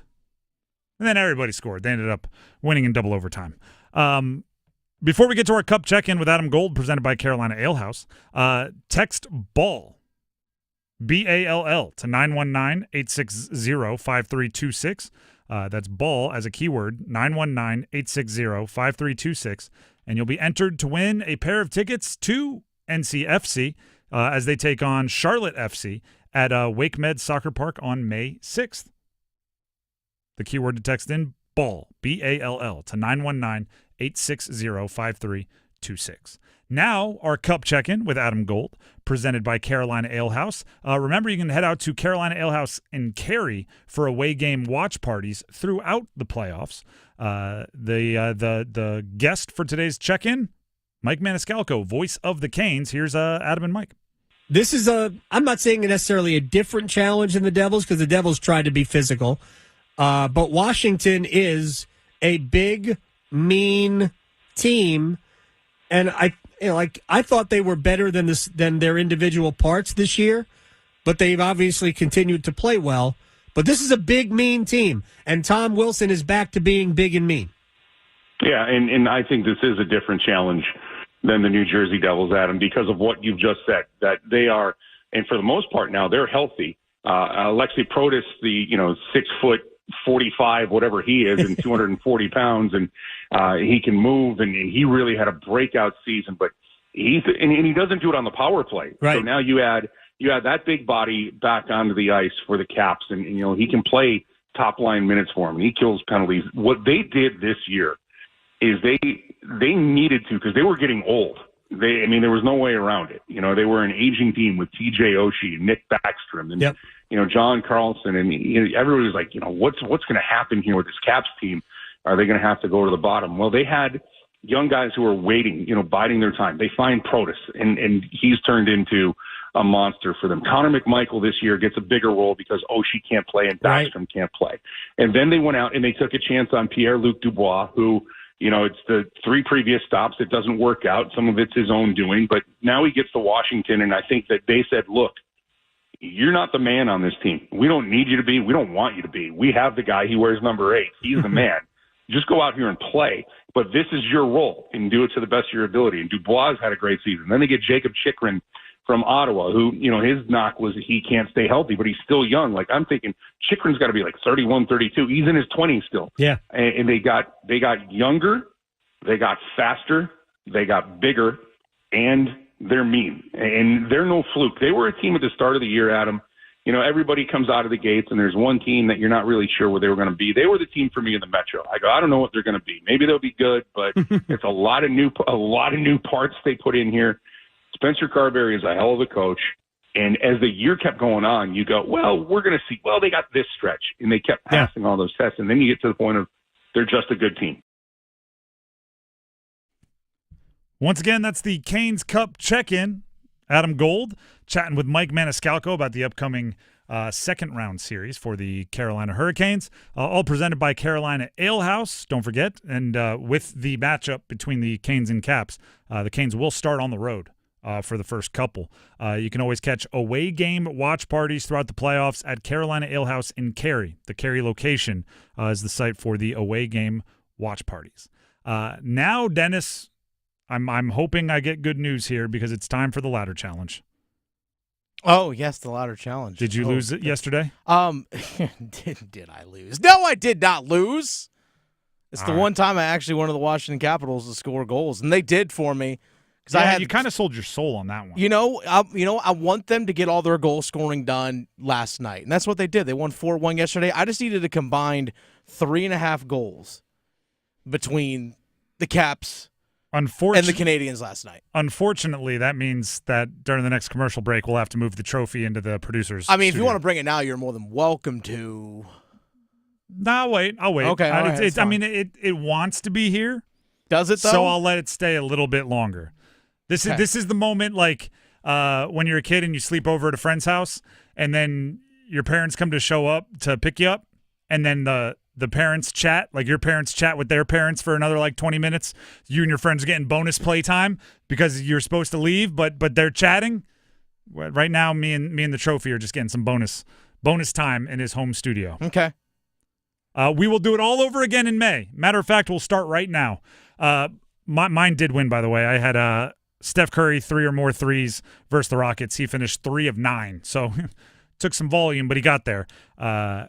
Doesn't matter. I didn't have nearly as much money as you did. So we both start at 10 for the month of May, starting fresh. As they say, April showers, which would be all my losing bets, lead to May flowers, which will be a whole bunch of winning bets. Dennis, what are you starting with? All right. Pivotal, big-time Game 6 tonight between the Edmonton Oilers. Pivotal Game 6. Edmonton Oilers hosting the LA Kings. Edmonton's up in this series 3-2. They have a commanding 3-2 lead. That they do. They can close things out tonight. Give me over 3.5 goals between the Kings and the Oilers. My $10 will turn into $11.14. You said over 3.5? Yes. Over 3.5. All right. Goalie's going to be standing on their head. I'm rolling with, back in the NBA, Nikola Jokic. Okay. 40 or more points plus rebounds plus assists. It's a closeout opportunity for the Nuggets as well. They have a 3-2 lead versus the Clippers. They do not want to see Game 7. And here's my real reason. Emotions. They're starting to get a little chippy in that series. Okay, there's starting to be a little bit of a, dare I say, extra going on in the Nuggets Clippers series. It's actually funny because we know how far back Harden and Westbrook go. Right, way back to their Thunder days, and then they've matched up. They've played with each other on a couple different teams. Harden's on the Clippers, Westbrook's on the Nuggets, and a Clipper started going over to Westbrook. They were talking, and it looked like there was going to be some kind of confrontation. Harden came in and pushed his own teammate away from Westbrook, as if to either say, like, you don't want that smoke, or to say, like, Westbrook's my buddy, like, I'm not going to let two of my friends fight here. But it was funny seeing Harden push his own player rather than pushing Westbrook back. He pushed his own guy away from Westbrook. So basically, emotions are bubbling over, which means you know how this is going to go. Jokic is going to blandly, with no emotion in his face, put up like 35, 12, and 10. And he's going to throw moon shots from 3 from back behind his head like a soccer throw-in. And it's everybody else is going to be all riled up, and he's just going to be like, can I go check the horse racing results on my phone? This is the first time anyone's put up that particular stat line, Nikola. What do you have to say for yourself? My chariot racing horses didn't have a good day yesterday. That's how it's going to be. So big day for Jokic, at least 40 points plus rebounds plus assists in a potential closeout game. That'll bring me up to $11.25. It's minus 800. Okay. All right, let's go ahead and jump to the next. But to play great defense, you need one thing above all else. That starts with a W. Confidence. Cons and Cons. Specifically for today, we're doing Hurri-Cons Cons. So going into the second round, which, by the way, Canes are playing the Capitals. If you haven't heard, Caps beat Montreal last night. Would have been nice if Montreal extended it one more game, made Washington travel, gave the Canes a couple extra days off. Not how it ended up happening. Canes won, what was it, 4-1? I think that's when I stopped paying attention, 4-1. Ovi did score, which is kind of the next question everybody has. So it's Canes and Caps second round. Going into the second round, what are you most confident in? What are you most concerned about when it comes to the Carolina Hurricanes? That's what we're asking. That's why we call it Hurri-Cons Cons. What are you most confident about? What are you most concerned about? As always, we start with the bad news. Right? I got good news and bad news. Which do you want first? Give me the bad news first. What are you concerned about? Dennis, because you led off the ladder challenge, you can lead off this as well. What are you concerned about? Freddie's health. That's a big question mark. Freddie's health. He did practice today. It was him. It was Spencer Martin, Kazayev, the other goaltender that's in town, and the 5 extra skaters. They all practiced today on the ice at Invisalign. All the regulars did not go on the ice. Freddie was out there practicing, which is a good thing. We'll see what it looks like tomorrow when they actually practice as a full team. Is he out there? Does he last through practice? What's the result going to be? This is the health of Freddie. Simple as that. If we went full Family Feud, right? 100, 100 men polled. If we went 100 Canes fans polled, what are you most concerned about for the Carolina Hurricanes? How many of those 100 do you think would have the word goalie somewhere in their answer? Almost 100%. Yeah, I'd say we're looking at like 83. I think it would be an overwhelming number one answer. Mine's goalies, because it's not just the health of Freddie. It's also the if Pyotr Kochetkov has to play, right? Like, what's Pyotr looking like? It's not just Freddie, because they've had two guys most of the year that they've been comfortable putting out there on the ice. And it gets to the whole thing, right? Freddie Anderson he's got a reputation as not being the most durable guy on the planet, so you have to keep your backup super duper ready to go in. And as we saw, I mean, Pyotr Kochetkov, was out there for 2 wins, or half a win and then another win. The goalie situation is just so fluid. It's so unknown. It already wasn't the most stable thing on the ice for the Canes. I just think we're all kind of seeing it the same way. We're going to be a little concerned with the goalie. And the ironic part is, when the goalies haven't played great, especially as of late, if I say anything halfway negative about a goalie, Canes fans are all in my mentions going, well, the guys in front of them aren't helping them out. The turnover and put them in a bad situation. Oh, they got to learn to clear the puck, which is all true. But then I guarantee you, if I was like, what are you more concerned about? The defenseman not clearing the puck or the goalie in net? And there I'll go goalie. So yeah, okay, thank you. And we're all on the same page on that one, aren't we? Even if, yes, there was a lot of putting goalies in bad situations. There was a ton of that last game. Both can be true. Let's get to the fun part. What are you most confident in, right? The other con, Hurri-Cons Cons. What are you most confident in the Carolina Hurricanes heading into Series 2 of the Stanley Cup playoffs? Special teams. Look at you. I mean, it's simple as that. Special teams. They didn't give up a power play goal. Now, I know Stefan Nason's goal in game number 5 was technically even strength, because I forget who it was that was in the box. Literally had like a skate on the ice, so it's not a power play goal. But Taylor Hall's goal was basically the exact same situation. So, they essentially canceled themselves out, but they didn't give up a power play goal. They were 31.6% on the power play. Washington was, in the first round, 66.7% on the PK. Wow. Second worst of every team in the playoffs. The only team worse is Edmonton. So what you're saying is they're vulnerable? Yes, absolutely. Absolutely. This is where all the rough stuff, if Washington wants to mess around, they'll find out, because the Canes have been scoring on the power play. And that's where Carolina can kill them. We'll obviously dive into the nuts and bolts of the matchup quite a bit tomorrow, because we're expecting the series to start over the weekend. That's one that I think we'll bring up again. Like, we'll bring up Washington's size, and we'll bring up all the stuff that is right on the surface that Washington can do to challenge the Canes. But if it's a bad time to catch a case of the oopsies on special teams, right? It's a bad time for your PK to suddenly get out of sync. And if that's happening for Washington, you have to take advantage of it. It's like I'll go cross-sport analogy with it. Do you see Steph Curry has some kind of a thumb thing? There's a picture going around where his thumb looks swollen. I don't know. And Dylan Brooks, defender on the team playing the Warriors, was accused of swiping at the ball more when Steph had it, basically going like, well, if I hit his thumb, whoops. And he was asked after the game, like, if that was true. And he was like, I don't know, if I had a sprained ankle, I would expect everybody to test it. So I guess keep thinking what you're thinking. My point is, if somebody has a weakness, competitors are going to test the heck out of it. If they're not playing well on the PK, your power play should be licking its chops. Right? Let's see if they fixed it in their couple days off, because if not, like, I'm not coming out if I'm Aho on the power play. There's no quick shifts. I'm out there for 2 minutes if you'll let me, because there's something you can do about it. Speaking of my confidence, like I said, the X's and O's will come tomorrow. Today, I'm big picture. Sebastian Aho's it factor, X factor, whatever you want to call it. So I'm gonna admit something here that I'm not proud of. Okay, this is a safe space, right? Just us and our close friends. I was dragged into and I took the bait on a Michael Jordan versus LeBron debate today.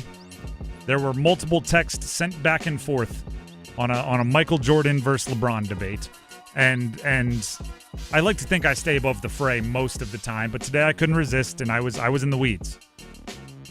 And what I can tell you is, just like every version of that argument that has ever taken place, ever, none of us changed the other's minds throughout that argument, right? We are too entrenched. We are too in deep. But what I did learn is that in the playoffs, I have it right here. I'm going to bring it right up.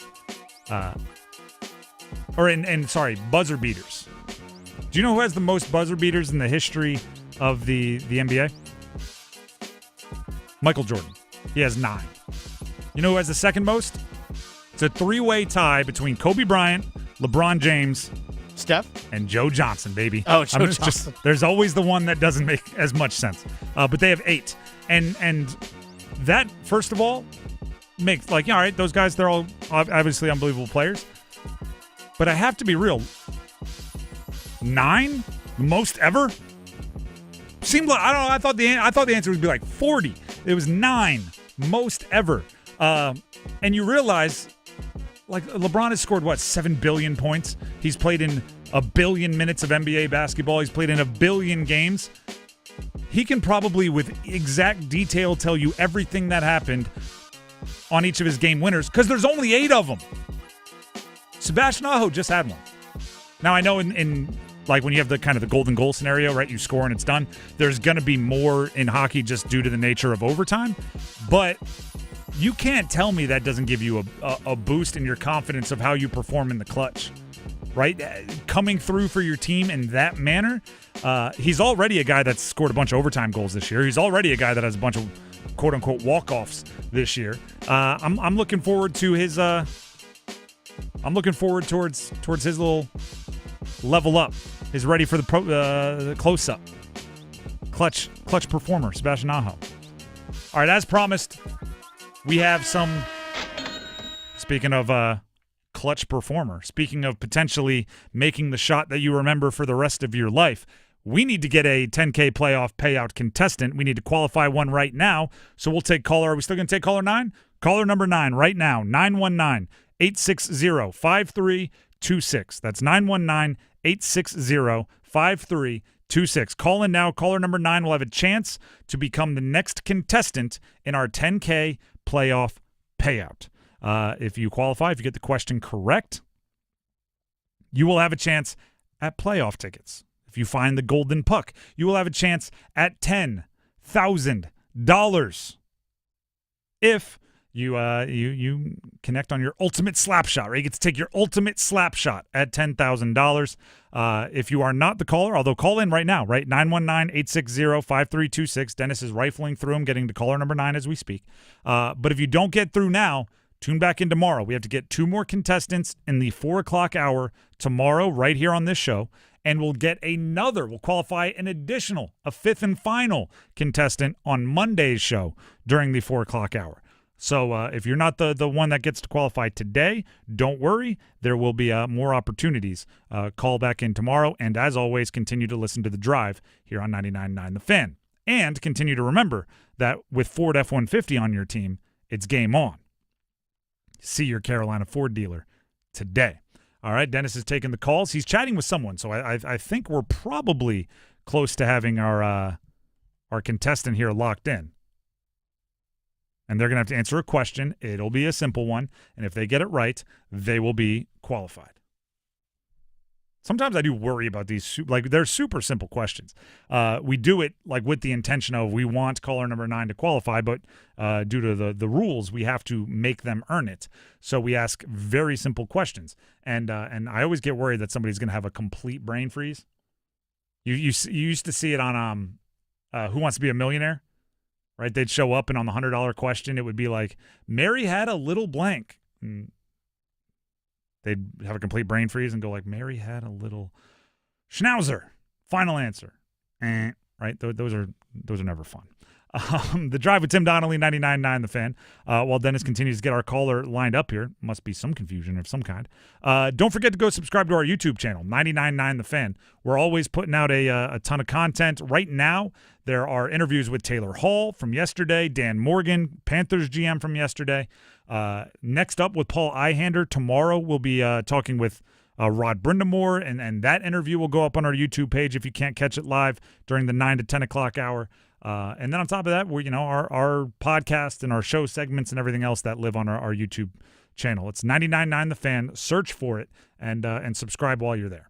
We have Cody in Holly Springs. Cody in Holly Springs. You guys had a nice long conversation there. I hope you were making sure he got it right. Well, actually, the person that was caller 9 was actually ineligible because they'd done it in the past, the contest. So Cody. So I had to go on to the next person. Second life, Cody. Cody, are you there? I am here. All right, you're getting lucky today, so let's hope you keep it rolling. You have to answer this question correct to be a contestant, okay? All right, sounds good. All right. Can you name a player on the Carolina Hurricanes? I can. Sebastian Aho. That works. It helps when I just did like a 5-minute rant about a player. Fresh in my mind. Definitely. All right, Yes, Sebastian definitely. Aho, that is plenty. You are qualified. Stay on the line. Dennis will grab some info from you, but you are going to have your chance at playoff tickets, the $10,000, and everything else that comes with being a 10K playoff payout contestant. Congratulations. Thank you. All right. Again, stay on the line. Whew. Nailed it. Great answer. In the meantime, we are going to take a break, but Feedback Frenzy is coming up next. We hear much of your feedback, like I said, on the YouTube channel we just talked about, social media, everything else. We're going to respond. Canes takes. I'm sure there's some draft takes and much more. Feedback Frenzy coming up next right here on The Drive. Navy Federal Credit Union celebrates Military Appreciation Month in May. Whether you're active duty, a veteran, or a military family, we are all united this month to celebrate those who go above and beyond. As a credit union created for the military community, Navy Federal takes special care to ensure that our members feel celebrated and honored every day and every May. So from all of us at Navy Federal, happy Military Appreciation Month. Navy Federal Credit Union. Our members are the mission. Navy Federal is insured by NCUA. Prescriptions require an online consultation with a healthcare provider who will determine if appropriate. Restrictions apply. See website for details and important safety information. Price varies based on product and subscription plan. Hey guys, let's talk ED because millions of men experience it, but not everyone can access or afford treatments like Viagra. Well, Hims can help. Through Hims.com, you can get a full range of treatment options for ED, including daily or as-needed meds through a 100% online process. It all starts with an online intake form. Get started at Hims.com/joy, and from there, a medical provider licensed in your state will determine if ED treatment is right for you. If prescribed, your medication is shipped to you for free. Find the ED treatment that fits your needs with options up to 95% less than the brand names. Millions of men experience ED, but Hims can help. To start your free online visit and save up to 95%, go to Hims.com/joy. That's Hims.com/joy for your free online visit. HIMS.com/JOY. Hear that? That's the sound of digital instants from the North Carolina Education Lottery. With instant wins, progressive jackpots, and bonus games right from your phone. It's nonstop chances to win like you've never seen or heard before. Oh, yeah! Big money! Visit nclottery.com to get in on the action. Must be 18 to play. See prize and odds charts at nclottery.com/digital-instants for details. Problem gambling helpline 877-718-5543. This Cinco de Mayo weekend, let's keep our community safe from drunk driving. If you celebrate a little too much, use a rideshare or designated driver. Amigos don't let amigos drive drunk. Think before you drink. From your friends at 99.9 The Fan and Ritchie Law Firm Injury Lawyers. Lincoln Park. From Zero World Tour 2025.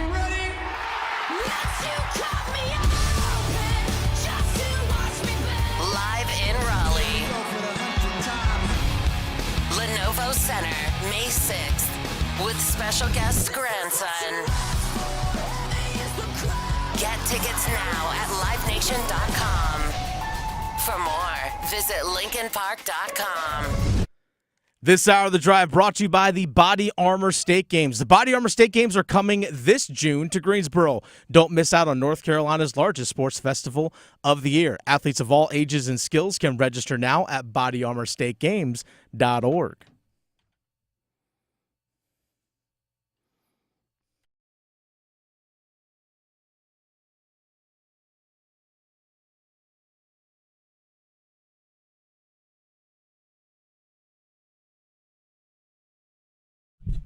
The Drive with Tim Donnelly, 99.9 The Fan. That was a sad commercial break. I delivered the Ladder Challenge trophy just for 1 month until it comes back home to the host studio, to Dennis and his studio. You know, it was a great commercial break because I got Cody's information and qualified him for the 10K playoff payout, and the trophy came home to its rightful place where I've won the Ladder Challenge 4 of the 6 months we've been doing it, Tim. So to me, the trophy's home.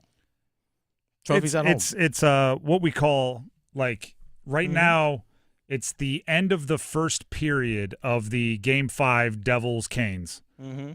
Devils feel pretty good. Okay. But what you don't know is the Canes are coming. Oh, okay. Last time I Train is checked, on the tracks. I'm up 4-2. This series is done. Last time I checked. No, this is a game. This is a game. Oh, okay. I'm down 2 goals. And I got a power play coming up. Do you? Yeah. Okay. 5-3. I got the double advantage. What is that? I don't know, but I'm going to figure it out. The Drive with Tim Donnelly, 99.9 The Fan. It'll stay in there for a little bit. Just don't break it, please. I won't. Until it comes back at the end of the month. No, I take care of what belongs to me. Let's go ahead and start a feedback frenzy, shall we? That's me quickly getting to a new subject. Feedback frenzy. Dennis, what have you taken from our listeners and all of their feedback online that we should address? So we just did cons and cons, discussing the Carolina Hurricanes, and we actually had some people leaving cons and cons concerns and confidence in our YouTube live chat. So Robert said his concern, the Canes playing physical with the bigger, nastier Capitals, but his confidence was the Canes' ability to create scoring opportunities. There is 100% going to be that conversation of how much does the Capitals' size impact things. They're a bigger unit. Canes, I would throw them as the more skilled unit. So, it's a bit of that, right? It's a bit of who can kind of control the way the game is played. And also, the players that are going to have to play physical for the Canes. Probably the guy whose eye is like partially swollen shut right now, right? Jesperi Kotkaniemi. Don't be afraid to throw your weight around. Svech, Jankowski, right? If your role is part of the Canes, as part of the Canes, is to be a bit of the muscle, be ready. You're going to be tired at the end of this one, right? At the end of this series, you'll be exhausted, but you have the opportunity to make a really big impact on the game. This is where guys like William Carrier, who didn't play like in the regular season games, or at least the last couple against the Washington Capitals, this is where his style of play comes in. That's on me. I should have mentioned Carrier in that group, but he was gone for a while, right? And you take him for granted. He's a physical dude. But like even something like Martinook, how many hits did Martinook have in Game 5? He had 10 hits in Game 5. Like even somebody like Martinook can step up his level of physicality trying to match what the Capitals we bring him. We get Peak Svech playing like Peak Svech. You know how I feel about good Andrei Svechnikov. When it's good, it's great. Hopefully he can keep it rolling. Hopefully this little gap didn't throw off whatever rhythm he was in, because that was an awesome rhythm. All right, Smokey added on top of that. Canes have to draw penalties when the Caps do play dirty. That's how you can make a team pay. I agree. The only thing I would say is, gotta control what you can control. There's no guarantee the ref will call it. Mm-hmm. Last time the Canes played the Caps, I think it was the last time. May have been the time where all the fights happened. Remember, like Ovi would just fall over and they would call a penalty on Burns, and I'm going like, that didn't seem like a penalty to me. Like you can't always depend on the ref's whistle. But yes, if they commit an infraction, I would expect them to be treated as if they committed an infraction. And then more importantly, once you get on the power play, make them pay.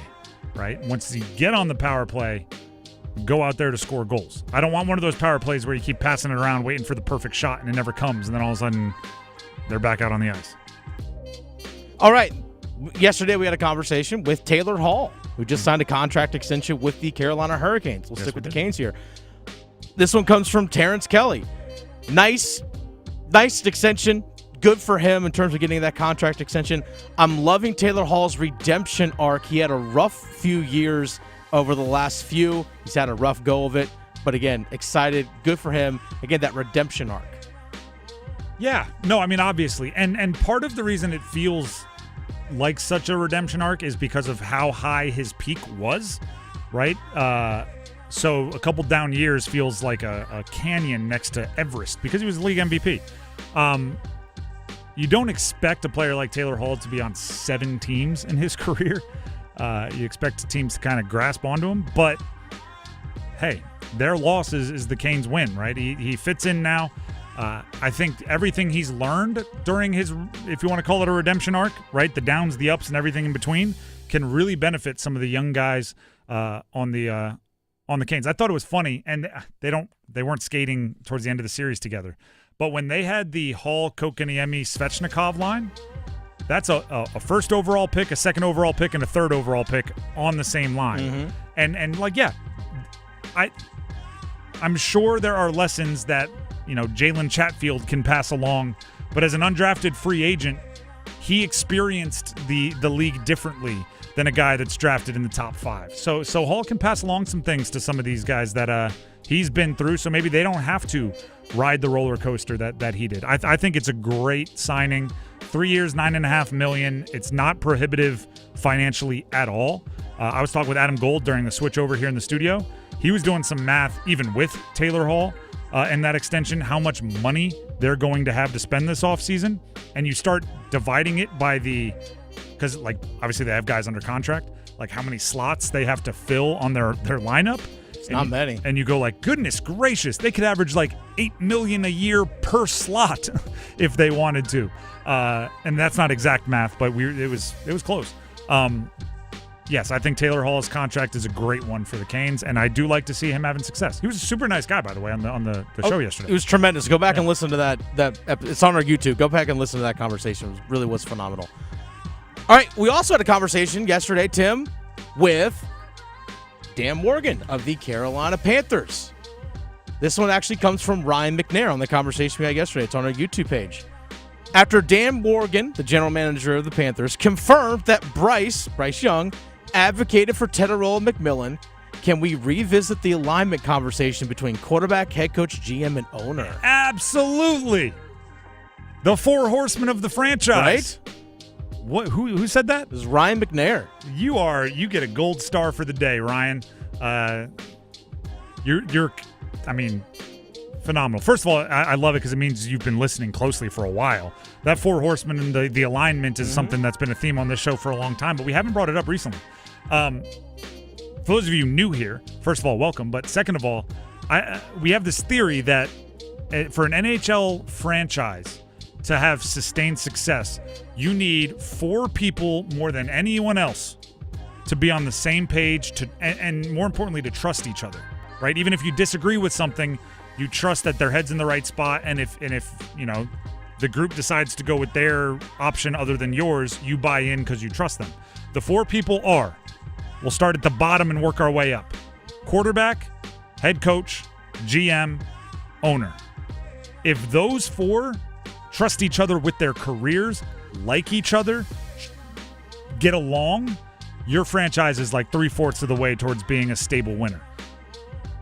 And I didn't think of it, but Dan Morgan, GM, obviously talks with the head coach about the ownership or about the draft, brings in the quarterback to talk about the wide receiver that they're going to take 8th overall. There were lines said by Dan Morgan, go listen to the whole interview, like, seeing Bryce get excited made me that much more excited, right? They're trusting each other's opinion. And on top of that, yesterday on the McAfee show, Dan Morgan was defending David Tepper, saying, actually he gets a bad rap, the owner, right? His reputation isn't what he is. He's a good guy. You can hang out with him. You can laugh with him. That's Dan Morgan within 8 hours, right? From just the media he did here and on the McAfee show, showing that he's at least in lockstep with coach, quarterback, and owner. If the other 3s are also in lockstep with the rest of them, The Panthers are darn close to having a pretty good four horsemen of the franchise alignment. And all it takes is one bad egg, bad apple in that group to throw it all off. One quarterback that thinks he's more important than the head coach. One GM that doesn't trust the coach to get his input in. One owner to ruin it all. Like if anyone's out of alignment, it's noticeable. Right? It's every time I think alignment, I think like chiropractors, or like physical therapy, where you go in and you're like, I don't know, my neck hurts, and they're like, well, obviously it's because your hips are tight and your left side's a little. I'm like, my hip is my neck. As someone who sees a chiropractor every couple weeks, yes. Yeah. Well, your right foot's hanging a little low, and that's probably why your lower back hurts. And it's like, really? But it's just one small thing out of alignment can ruin the whole deal. So this might be as close as we've had with the Panthers in a darn near decade to all four important spots being in complete alignment. I don't think we're 100% there. I think there's still questions about Tepper, regardless of what Dan Morgan is trying to sell me. But at least the three on the lower rungs, right? Quarterback, coach, GM, they seem like they could go on a golf trip together. They'd be comfortable in a cart with each other for 4.5 hours. All right, final one here. This one comes from Ryan Davis. On that same conversation with Dan Morgan, Ryan says, always got to get the jokes in, right? Yep. Ryan said, when they said Bryce stood on the table, they meant literally so he could look Dan Morgan eye to eye. JK. Just kidding. If you go listen to the interview, and this is where I got to be better. At one point, Dan said, Bryce is not that kind of. Hold on. I don't want to mess up the quote at all, and I think I have it written down pretty readily accessible. Bryce really doesn't have that big stand on the table type attitude, and before he said type attitude, there was just like not a chuckle from me, but just like a breath being let out, like, and it was because I was going like, is he about to make a short joke? I was like, this. Come on. I was like, there's no way he's about to. And then he said type attitude, and he was very serious, and he moved on. And I went, oh, okay, that's all good. But there was like just the instinctual reaction of like, he's not going there with his starting quarterback, is he? And of course he didn't. I just, the way I react is the way I react. And apparently the listener there was kind of in the same reaction as I was. But no, now they have a 6'4", 6'5" wide receiver. Just throw it up. Doesn't matter how tall you are when you throw it. Just throw it way high and let him go get it. The Drive with Tim Donnelly, 99.9 The Fan. Before we get to the starting five, Dennis Cox has some info he'd like to pass along to you. Hey, folks, Dennis Cox here for Loan Pronto. Folks, are your monthly bills keeping you up at night? Maybe you're worried about your finances in these crazy times. If you're like most people, you have racked up a sizable amount on your credit cards, and the monthly payment is not making a dent in it.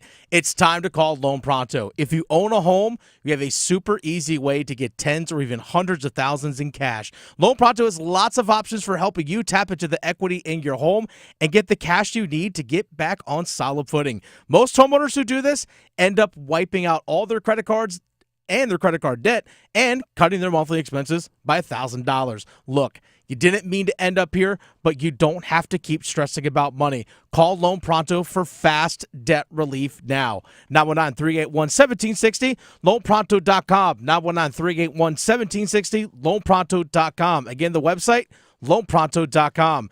Equal housing lender, NMLS 1661781, subject to lender approval, NMLSconsumeraccess.org. The Drive with Tim Donnelly, 99.9 The Fan, as the starting five. Coming up next, it is a local legend's birthday today. We say happy birthday within the starting five coming up. Move your sports day forward. All right, now that we got that warm and fuzzy welcome back series over with New Jersey, it's now time to dig deep, folks, and find your best, bless your heart, for the Washington Capitals. This is going to be a rough series. Get ready. A roller coaster ride is coming, and remember, you don't have to cheer Ovi. He's already got the record. Get set up. Join Next Up with Paul Ihander. Mornings at 9 on 99.9 The Fan, the Triangle Sports Leader. See if you're a winner every night. Watch live lottery drawings on WRAL TV's 11 o'clock news. That's right. Carolina Pick 3, Carolina Pick 4, and Carolina Cash 5 numbers every night on WRAL-TV's 11 o'clock news. See if you're a winner before you go off to bed. Get your lottery numbers live every night. North Carolina Education Lottery. Only on WRAL-TV's 11 o'clock news. It's a rivalry showdown May 6th at First Horizon Stadium in Cary. North Carolina FC faces off against the MLS's Charlotte FC in the special U.S. Open Cup match. Tickets are going fast for this must-see hometown rivalry. Starting at just $22. Get them at tickets.northcarolinafc.com. It's bow time. Yep, it's eating time again. Now you could unload groceries, chop, dice, mince, preheat, heat, slap around the smoke detector, and then celebrate with a big old pile of dishes. But if you're tired of cooking, or tired of sorta cooking, it's time to feed the whole family with Bojangles Fried Chicken Family Meal. With Bojangles' famous chicken, fixins, biscuits, and tea, you can forget the cookbook and spend some well-earned quality time with a delicious dinner from Bojangles. It's bow time.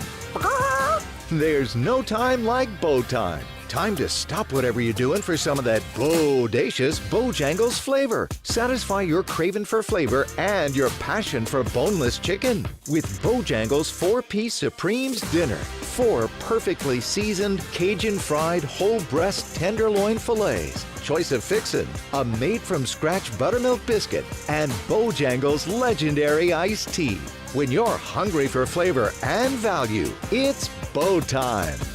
Texting privacy policy and terms and conditions posted at textplan.us. Texting enrolls for recurring automated text marketing messages. Message and data rates may apply. Reply stop, opt out. Consult a doctor prior to use. Wow, you look amazing. What have you been doing? I'm sure you've heard of Ozempic, Wegovy, and the other GLP-1 medications, right? Well, I found this great company called Zelfie. If you qualify, their providers can prescribe medications like Ozempic and Wegovy and other GLP-1 medications that are 80 to 90% less expensive, all 100% online. I can get GLP-1 medications for 80 to 90% less and do it all online? No doctor's office or pharmacy? Yes, Zelfie can provide semaglutide or tirzepatide, the active ingredients in Ozempic and other expensive GLP-1s, but for 80 to 90% less and shipped directly to your door. How do I get started with Zelfie? Just send them a text. Text RAPID to 200-300 to get started today with Zelfie. Get the same active ingredients in Wegovy or Ozempic, but for 80 to 90% less and 100% online. Don't wait. Text RAPID to 200-300 right now for a link to your exclusive offer. Text RAPID to 200-300. That's RAPID to 200-300. RAPID to 200-300. This hour of the Triangle Sports Leader is powered by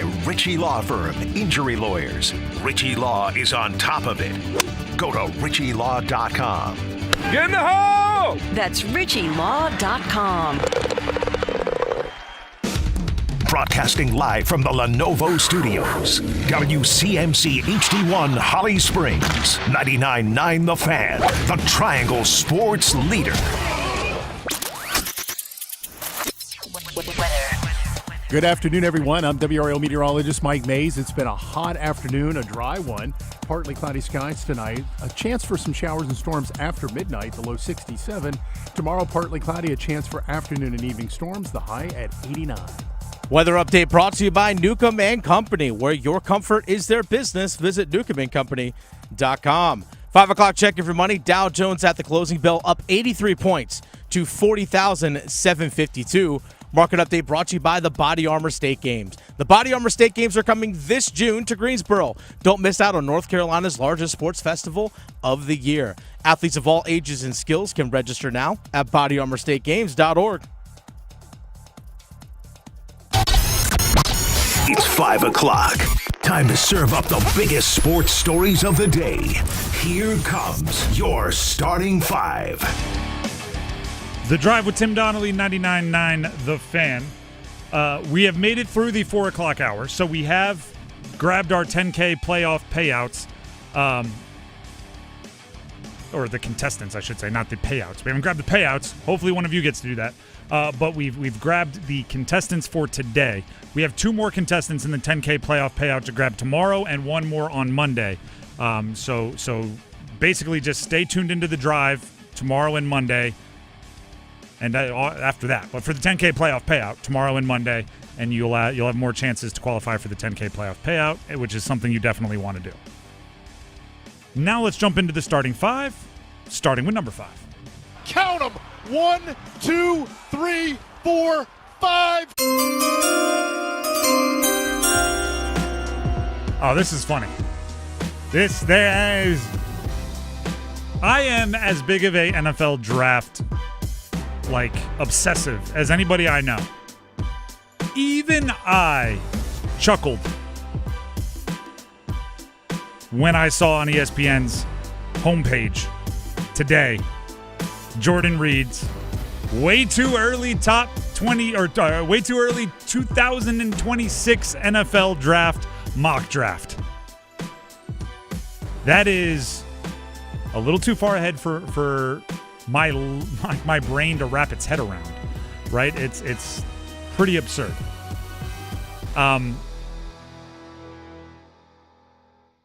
Then you know what happened next, right? I went, oh, they're already – the draft was less than a week. Oh, this is how my brain didn't make sense. And then I went, well, of course I'm going to click it and see who he has in the first round. I mean, Jordan knows what he's talking about, so I can start getting a jump on it. Interestingly enough, I find myself more interested with the draft order. I'm like, they have a mock draft out. They have teams in order of where they're going to pick. We don't even know what their rosters are going to look like going into training camp. Yeah. Yeah, the Panthers picking 7th. The Panthers are picking 7th, which means they're the 7th worst team in the NFL, according to whoever's making this order. And by the way, they traded out of the 7th pick. There you go. Because the Rams wanted to get Garrett Nussmeier, quarterback out of LSU, who, by the way, in this little simulation here, 3rd quarterback off the board at number 7.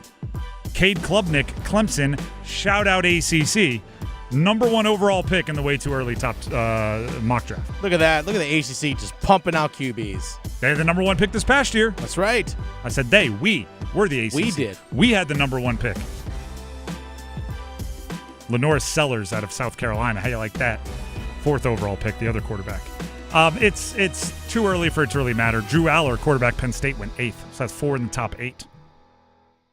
After a little bit of a down quarterback year. That sounds like an up quarterback year. We'll see, though. We have a year to make it happen. Be honest, Dennis. Do you think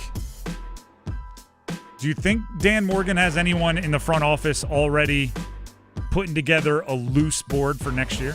Yeah. Probably because they have to schedule where they're sending scouts in the fall, right? Which games they're going to see. And those scouts, if there's for example, a redshirt freshman this past year that really popped off, like, oh, this guy might be something, let's keep an eye on him. There might be already notes taken on that guy. That stuff matters. Everybody might not agree with me on this. That sounds so fun. To already be like, we just finished the draft, adrenaline pumping. We had this awesome plan, and it worked out perfectly where we did a deep edge rusher draft, and we thought we could get 2 of them. And we did. And then immediately after it's over, you're like, who's the sleeper for next year? Yeah. Was that offensive lineman that we need? Yeah. We picked up Icky's contract. We either got to sign him or get a new one.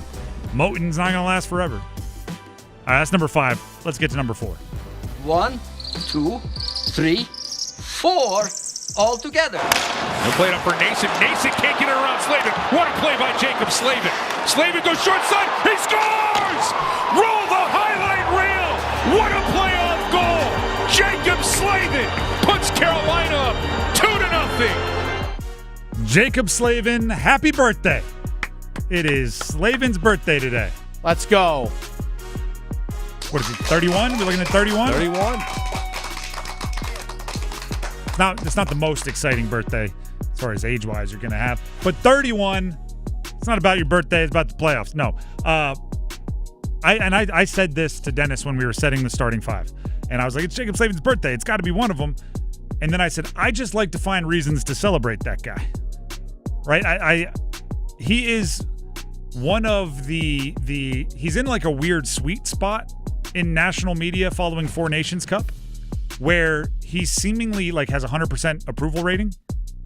Even people that don't like the Canes, of which there are a bunch in the national media, take the time to well, Jaccob Slavin's awesome. And then they go back to, nobody wants to play there, and the Devils should have won, and blah, blah, blah, blah, blah. But then you bring up Slavin, and they're like, well, of course Slavin. I mean, he's an artist back there. He's a technician.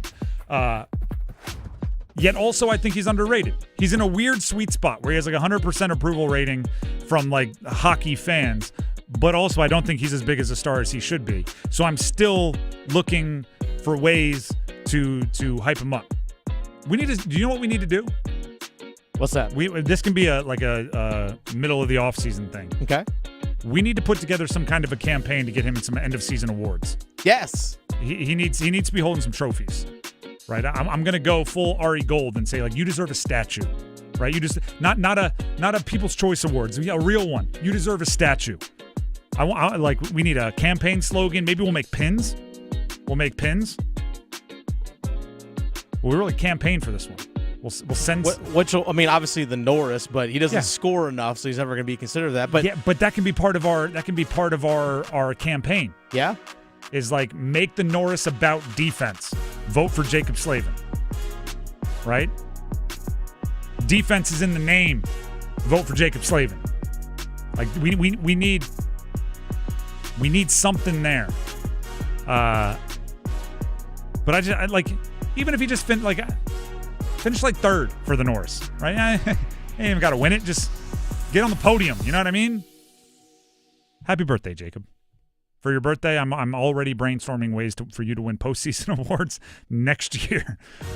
Luckily, you're under contract for a long time, and actually, that's the real birthday present. Yeah, 8 more years of Slavin after this one. Yes, please. And that deal is just going to look so good. Better and better. That will age like fine wine.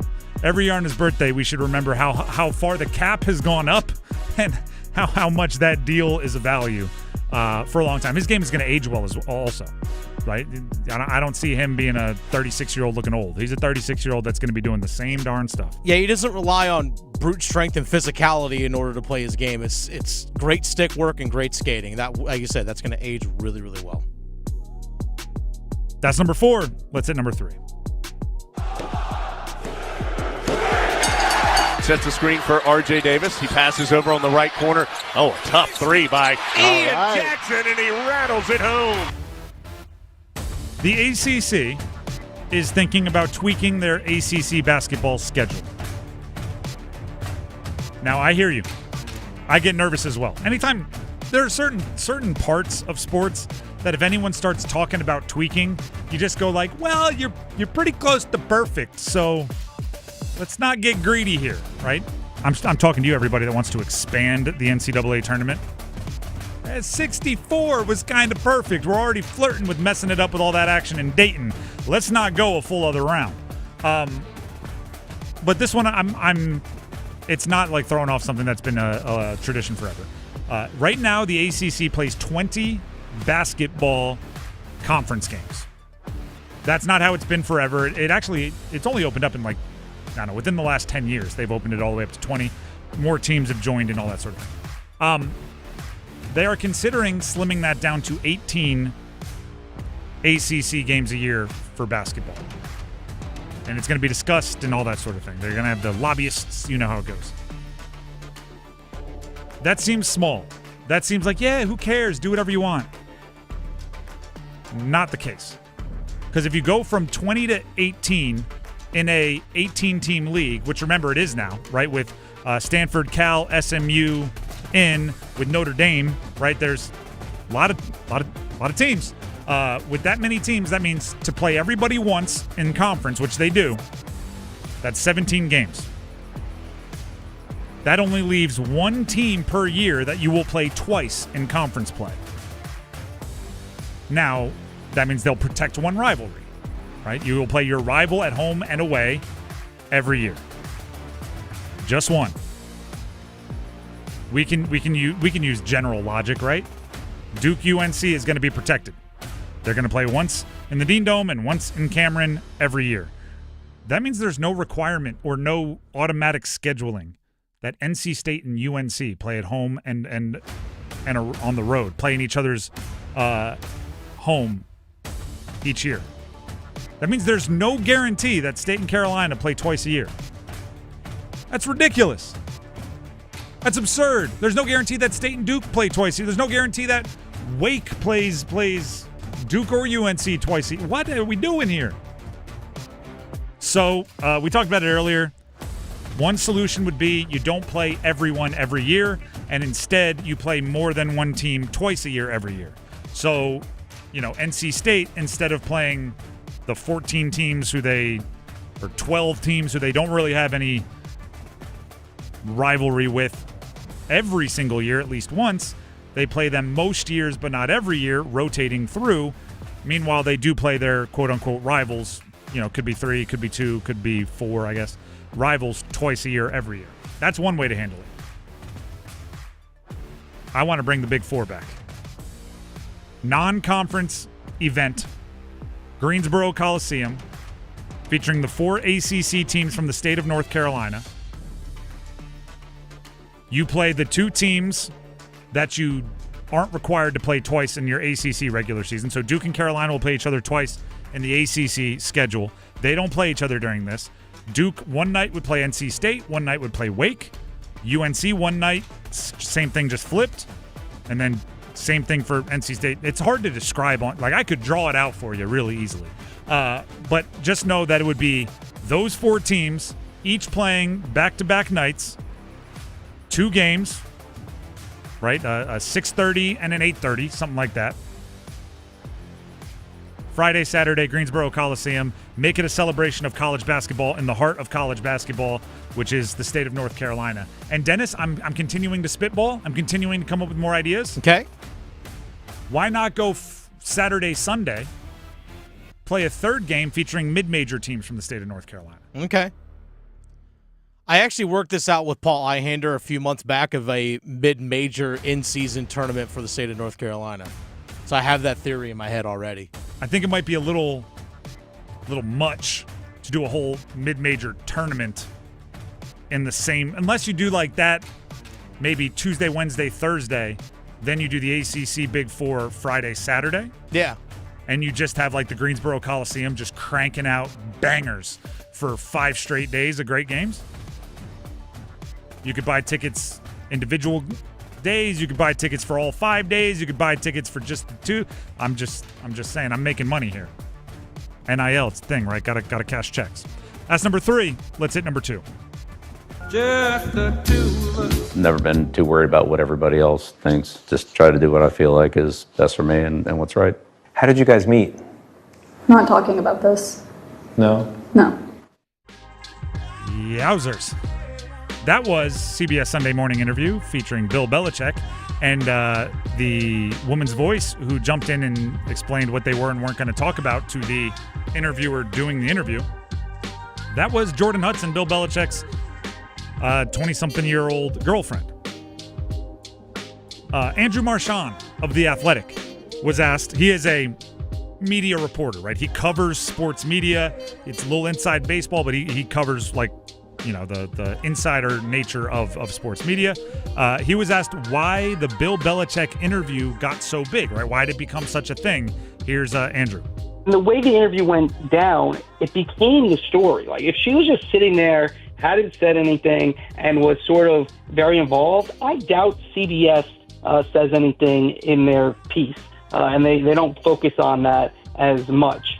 When she inserts herself during the taping, that's fair game. And so CBS, the statement you just read, doesn't surprise me at all. You're not agreeing to just publicize the book on CBS Sunday morning, which, is a big show for them. They're not just doing hey, tell us why people should buy the book. If you want to do that, you should buy an advertisement. The exchange is Bill Belichick gives you his time, and you mention the book, and then you do a story on Bill Belichick because he's very interesting because he's considered maybe the best coach of all time. Marchand on with Paul Feinbaum there, explaining the nature of how that interview became such a hot-button issue. And like Andrew Marchand mentioned, oftentimes if someone is promoting a book, that's like the exchange of it. Hey, you give us an interview, we'll mention the book, and that's part of the deal. And it's not only for book promotion. Yeah. That's for promotion. Like if you go to Super Bowl Radio Row, everybody's there. They're paid to be there by some kind of a brand, and there's an agreement. Like, hey, for 10 minutes, I as the interview get to use you to make entertaining radio, and at the end, I'll give you 45 seconds to talk about like Tide to Go pens or whatever is paying you to be here and advertise. And we can get that. We can knock that out at the beginning. We can talk about in the middle, whatever it is. But it's very much like you are here to give us good entertainment. We decide what that is, and then in turn, we will give you the mouthpiece, the opportunity to promote what you want to promote. Do you know what is, I think, rubbing me the wrong way? Like the thing that's, because who cares who Bill Belichick dates? Who cares, if he's, buying real estate, which some people are implying he's doing for her. Like, who cares? It's his money. Do what you want. Why does he need someone to be gruff with the, like, that's his enforcer, right? Like, that's the person. Jordan Hudson had to be the one to put her foot down with the interviewer. Do you know what Bill Belichick's thing is? He's got like 2 calling cards. 1, talking about how awesome Lawrence Taylor is, and 2, being gruff with the media. Like, you don't see, in prime 1993, you didn't see Whitney Houston in a large concert setting going, and for the high note, I'm going to bring in somebody else to sing it. Because her thing was hitting the big note, right? She will always love you, way up there with the note that we're all talking about. Bill Belichick is the all-timer for putting media in their place, and he's like, well, I'm not going to put you in your place, but I have this 24-year-old girlfriend that is going to come out and do it for me. It's like, no, that's your thing. What do you mean? That's why we're here. We're at the Gallagher concert to see Gallagher smash pumpkins. I don't want someone else holding the mallet. Bill Belichick. You talk about special teams, talk about Lawrence Taylor, and you're a jerk to the media. Now you want to talk about how you became successful, the football journey, and you're going to be the one that's the good cop with the media while she's being the bad cop? That's not you. And I also want to say this, and I thought about this earlier as I was saying it. Because I said, the part that I think is rubbing most people the wrong way is it doesn't feel like Bill Belichick. It seems like he's not being himself. I don't know the guy. Right, I've never shook his hand. I feel like I do because I've, watched football and tracked darn near every professional decision he's made for the last 25 years. But maybe he was suppressing his true self. Is that Mike Maniscalco? What's up, Mike? Maybe he was suppressing who he actually is. Sorry, jumped the gun there. No, actually, it was time. That was the sign. Let's get to number 1. Go one! Wanted to get it to Jarvis off the boards. Back for Gossesbear. Oh! Game over! Series over! Sebastian Aho wins it on the power play in overtime! Second round set for the Carolina Hurricanes. They'll be playing the Washington Capitals. Now, obviously, we just want the Canes to win, right? And I'm not going to be nitpicky about it. You take all wins, you don't give them back. If I were not somebody who had a rooting interest in this series, a professional interest, a whole bunch of biases, where I am in favor of the Canes, if I were, say, generic hockey fan from the state of Minnesota, and I didn't know anybody and I wasn't rooting for anybody on the Canes or the Caps or the Devils or Montreal or anybody in the Eastern Conference, this would have been one of the series I was rooting for. From pure entertainment value, I think getting these two teams this year on the ice together for a 7-game series with how their last 2 regular season matchups went, with the styles of play that they both bring to the table, I think this one is a made for Hollywood matchup that is going to be played first couple of games in Washington, then they'll bring it on down here to Raleigh. Like that's it's going to be a really fun series. By the way, we don't know when the series starts officially yet. We don't. Best guess, Sunday? Sunday's my guess. Best guess. Again, just kind of reading tea leaves there, nothing official. Now, I do want to be clear about this. Everything I just said about how exciting and fun and how it's going to be made for Hollywood that I just said, that's from sitting, nicely here in my studio and probably watching the games on the couch or in the press box. The players are going to go through it. This is going to be one of those series where it might be the last team standing, right? The last team still going, the last team playing physical all the way to the end, because that's what Washington tries to do to their series, right? I mean, do I need to mention Tom Wilson's on that squad still? Right? You know what he tries to do to games, particularly when things start going against the Caps. That's how he turns the tide. That's in his toolbox. So looking at it, and we just played the game winner from Sebastian Aho, the highlight, right, coming out of number 1, that ended Game 5. Now that the Canes took care of business the next night, they took care of business last night to end their series, it becomes even more important that the Canes took care of business in Game 5 to make sure they had the rest, right, to make sure they have the extra day. If Washington would have lost to Montreal and they had to go up to Montreal, it wouldn't have been as important because they'd still be playing too. But that extra little bit of rest at this point in the season where nobody's playing 100%, nobody's 100% healthy, is wildly important. And Rod talked about the benefits of having, there's Rod Brindamore, obviously, the benefits of having a little extra rest before they get started in round 2. Listen, it's not about my rest. I mean, I know how the guys feel, though. It's a draining. It's mentally and physically. They put everything into it, and you watch from the fans' perspective, they're exhausted after the game, right? Like, and I feel it, right? So the guys do too. So I think having a couple days here you would hope be beneficial. I know it was for us at the end of the season where we kind of backed off a little bit on some of the guys, and I felt like they had a real good jump to the start of the series. So hopefully taking a few days before we start up is a good thing for us. That's an old school wily move from Rod Brindamore. It's not about me being tired. Let me get that out of the way. It's if somebody else, meaning his players, has a wildly better reason to complain about being tired, you have to be extra upfront that you're not complaining.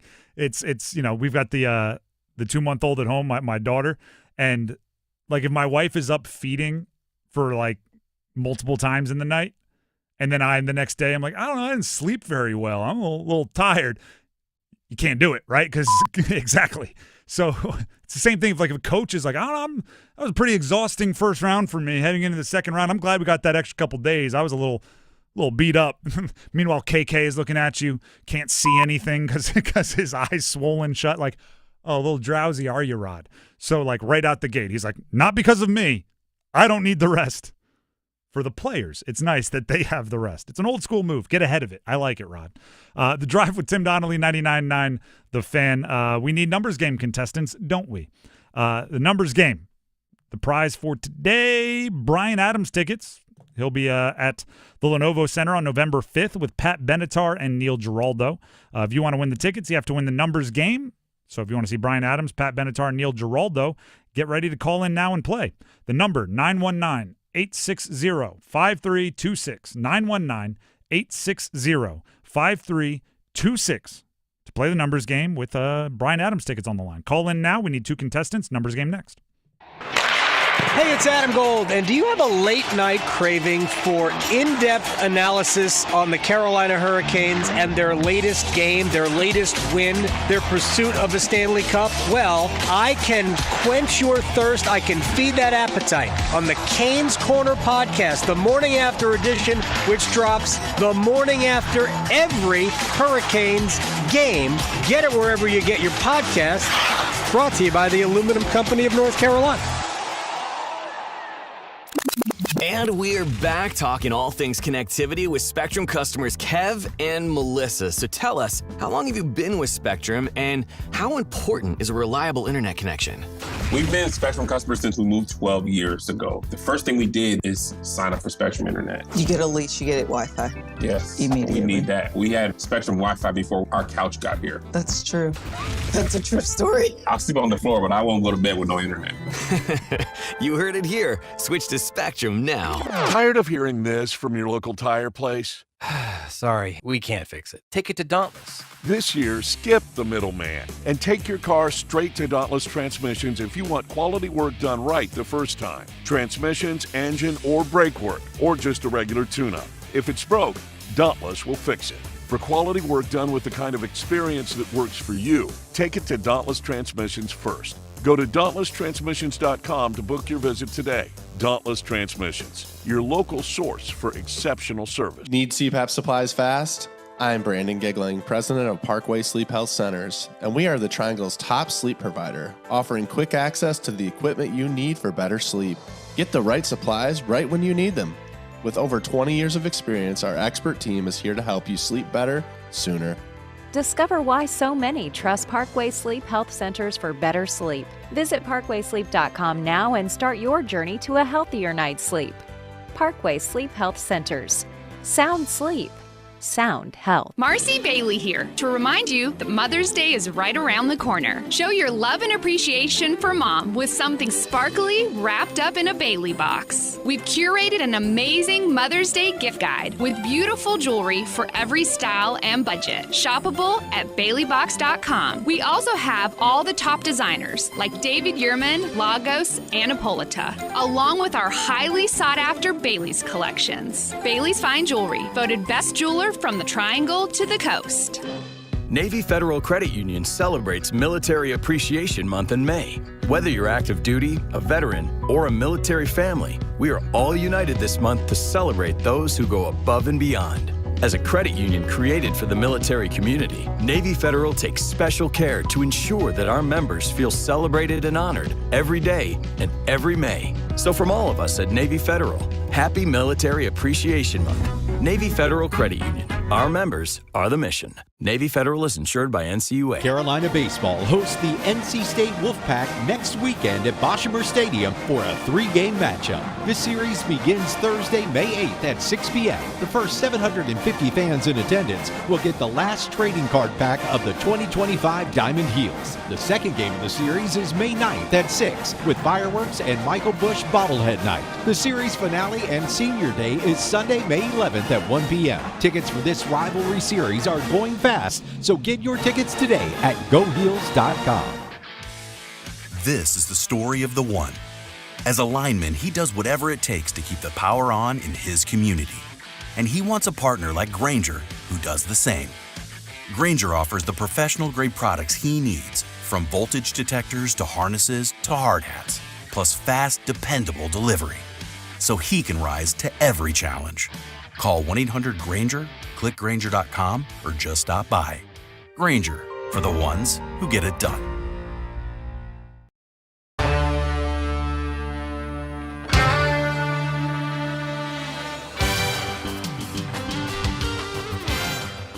The Drive with Tim Donnelly, 99.9 The Fan. It is time to play the numbers game. And as always, we have a couple of great contestants waiting for their opportunity. There you go. My computer loaded up. We have Benjamin in Wake Forest. We have Jake in Raleigh, and they will be competing for the prize of the day, which is Bryan Adams tickets. Bryan Adams with Pat Benatar and Neil Giraldo at the Lenovo Center on November 5th. Tickets will go to either Benjamin or Jake in Raleigh. I have to ask a question. We'll ask the same question to both contestants. Dennis will pick his favorite answer. That person will get to go first. We'll start with Benjamin in Wake Forest. Benjamin, are you there? Yeah, I'm here. All right, Benjamin. The question is, we have the 10K playoff payout going on over the next 3 days. We're qualifying contestants, where contestants, once qualified, will get the chance to take their ultimate slap shot at $10,000. If you just today had an opportunity to win $10,000 and you did, what's the first thing you're doing? You get $10,000, what's the first move? I guess pay off some debt. You know what? I don't know if it's the most exciting, but it's probably the most intelligent and wise decision. So, Benjamin, your answer has been heard by our judge. Jake and Raleigh, you're up next. Take my boys on a vacation, maybe Costa Rica. Look at now. All right, now when you say take my boys on a vacation, are you talking buddies or are you talking like you have some kids running around? I got 2 kids, 9 and 5. Okay, all right. It was a little, could have been like an epic epic bros trip with golf. Could be, making sure your kids have some core memories that are good with the fam. So both were good. I just wanted to clarify. Dennis, Are we paying off debt, or are we going to Costa Rica with the kids? Both those sound actually like a lot of fun, Yeah. to be honest with you. Oh, getting out of some debt. Yeah, if you're just giving me $10,000, I would probably want to go on a vacation. I would spend it on something fun, though. Paying off, if I were to pay off the motorcycle, it'd be awesome. You know? Yeah, some car notes going away. They call it a bike note. I don't know. Interesting. Never thought about that. Things that make you go, Either way, Jake and Raleigh gets to go first. Benjamin and Wake Forest, don't worry, you will have your chance. Just have to sit on hold for a second. Jake, are you ready to pick a category? Yes, sir. All right. The categories are NFL players drafted in 2019, NFL players drafted in 2018, NBA players that at one time were a teammate of LeBron, or NHL Hurricanes only. NHL Hurricanes only. All right. I will give you the team and the player. I will say the team, even though you know it in this category, to keep it fair timing-wise with the other categories. There will be 30 seconds on the clock. You have one pass if you need it. Any questions before we get started? Nope, I'm ready. All right. Your time will start when you hear the horn. Jack Roslovic, Carolina Hurricanes. 96. Correct. Scott Morrow, Carolina Hurricanes. 24. Incorrect. Scott Walker, Carolina Hurricanes. 26. Incorrect. Scott Morrow, Carolina Hurricanes. Wow, 22. Incorrect. Scott Walker, Carolina Hurricanes. Skip. Jake Gardner, Carolina Hurricanes. 51. Correct. Stephen Halko, Carolina Hurricanes. 56. Incorrect. Scott Morrow, Carolina Hurricanes. 28. This is absurd. I'm just going to let you know what happened. You got Roslovic, 96, which we would have also accepted 98. He wore that for a hot second with the Miko stuff. Shout out to the Rolex. Jake Gardner. Yeah, exactly. You know what I was going with it, so I didn't feel like I needed to give you the chance. That's why I went 96 instead. Jake Gardner, 51. You got that one. But here's the funny part. Scott Morrow, you guessed 24. We wanted 24 for Scott Walker. That's what we were looking for. Mm-hmm. For Scott Walker, you guessed 28. We wanted 28 for Stephen Halko. And for Stephen Halko, you guessed 56. We wanted 56 for Scott Morrow. So yep, I knew I blew that one, Morrow. I knew that one I messed up. So you gave the right numbers for all five, but you didn't get three of them because you gave them to the wrong player, which is a brutal way to think about it. We also, by the way, for Halko would have accepted 14 for those of you playing at home. He wore both. But you did get two right, no shutout, so stay on the line. We'll see if it holds up. Thank you. That was like a Sudoku. Like the numbers all had to fit, but not really. And then for a moment, he actually said Scott Walker 26 the first time, which is Sean Walker's number. There's that. It really was like a like a web, like a time warp. That brings us. I started thinking I was messing up. Benjamin and Wake Forest, you're up next. Are you ready to pick a category? Yeah, LeBron teammates. All right, I like it. I'll give you the team and the player. Give me the jersey number as quickly as you can. 30 seconds on the clock. One pass if you need it. You need to get at least three of these right to win. Do you have any questions before we get started? Nope. All right. Your time will start when you hear the horn. Luka Doncic, Los Angeles Lakers. 32. Incorrect. Kyrie Irving, Cleveland Cavaliers. 23. Incorrect. Luka Doncic, Los Angeles Lakers. 77. Correct. Ray Allen, Miami Heat. 2. Incorrect. Kyrie Irving, Cleveland Cavaliers. 32. Incorrect. Ray Allen, Miami Heat. 3. I don't know. Damn, that's hard.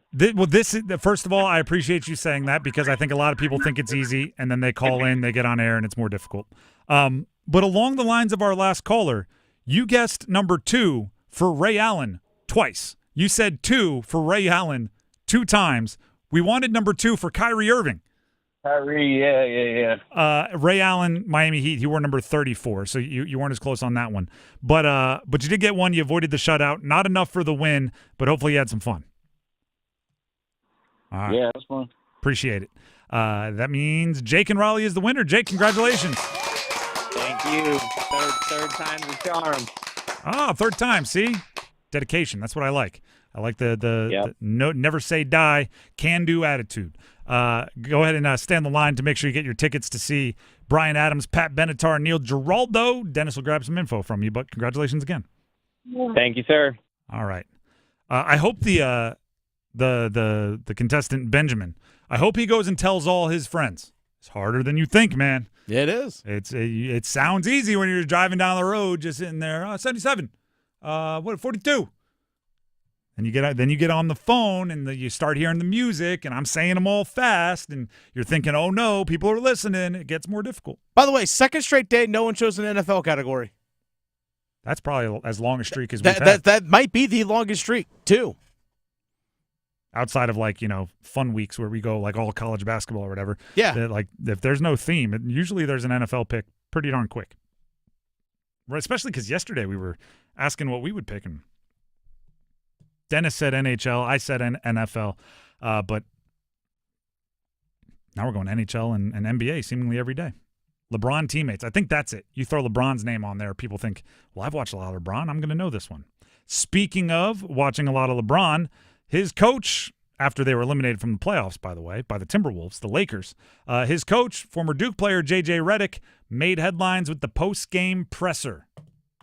What did JJ do this time? Stick around. It's coming up next right here on The Drive. Back after this. Do you ever go to the Carolina Hurricanes games and find yourself thinking, what do the players eat before the game? What are their pregame rituals? What kind of music gets them pumped up ahead of the game? How sacred is the game day nap? What's the post-game mood on the team plane? Check out my new podcast, Iced Tea, with me, Megan LaMontagne. I get to talk to people who spill the tea on the Carolina Hurricanes. Listen to Iced Tea in any podcast app or watch the show on the Fan YouTube channel. Dear McDonald's, your breakfast menu? Fire. 10s across the board. I could be happy with anything, even though I order the same thing every time. Thanks for not judging me. I'll try something new next time. Maybe. Get your faves for less. Buy a sausage McMuffin with egg for $2.50 at any size Sprite for $1.49. Price and participation may vary, cannot be combined with any other offer or combo meal. Ba-da-ba-ba-ba. As America's leading business lender, Bank of America is on your corner and in your corner, right here in the Triangle. With $215 billion in business loans and over 3,700 business specialists across the nation, we help businesses thrive so communities prosper. What would you like the power to do? Learn more at bankofamerica.com/local business. Bank of America, official bank of FIFA Club World Cup 2025. Copyright 2025 Bank of America Corporation, all rights reserved. This is Secret Clinical dominating extra stinky stress sweat. And this is regular deodorant.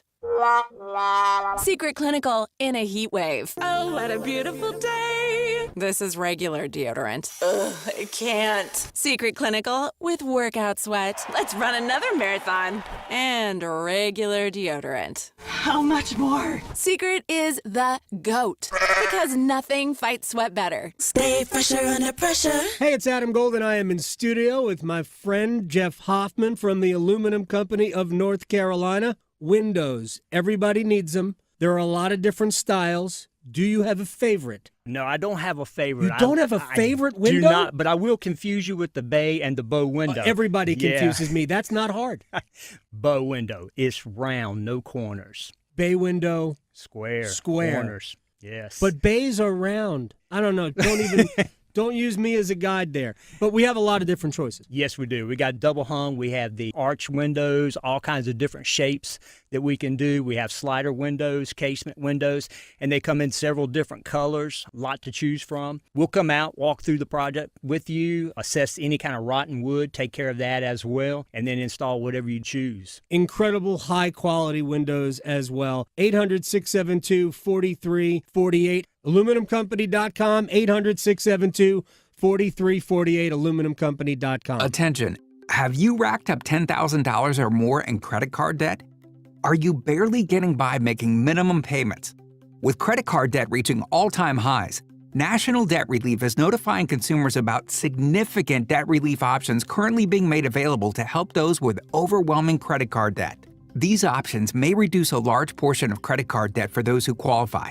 You don't need to declare bankruptcy or take out a consolidation loan, and you may only have to pay back a fraction of what you owe, even if you have bad credit. National Debt Relief has already reduced the credit card debt for more than 550,000 consumers, so don't wait. If you owe $10, $20, or even $100,000 in credit card debt, you can now take advantage of this financial debt relief as the cost of living continues to skyrocket. To check what debt reduction you may qualify for, call 800-750-2525. That's 800-750-2525. Again, that's 800-750-2525. The Body Armor State Games are coming this June to Greensboro. Don't miss out on North Carolina's largest sports festival of the year. Athletes of all ages and skills can register now at bodyarmorstategames.org.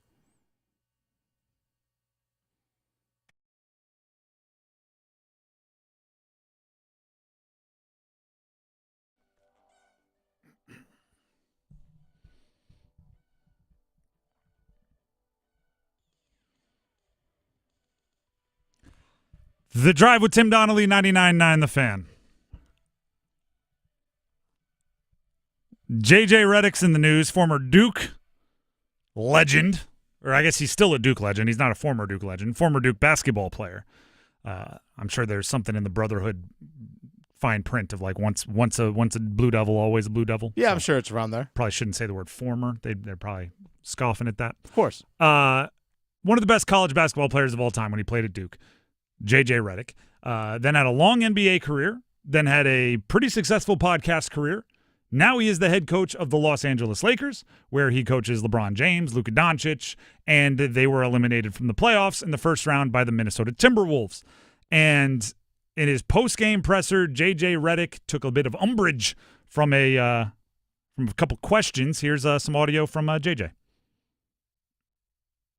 Is there an assistant or someone maybe that you'll lean on tonight, maybe to try to get some other guys involved if that opportunity presents itself? Are you saying that because I'm inexperienced and that was an inexperienced decision that I made?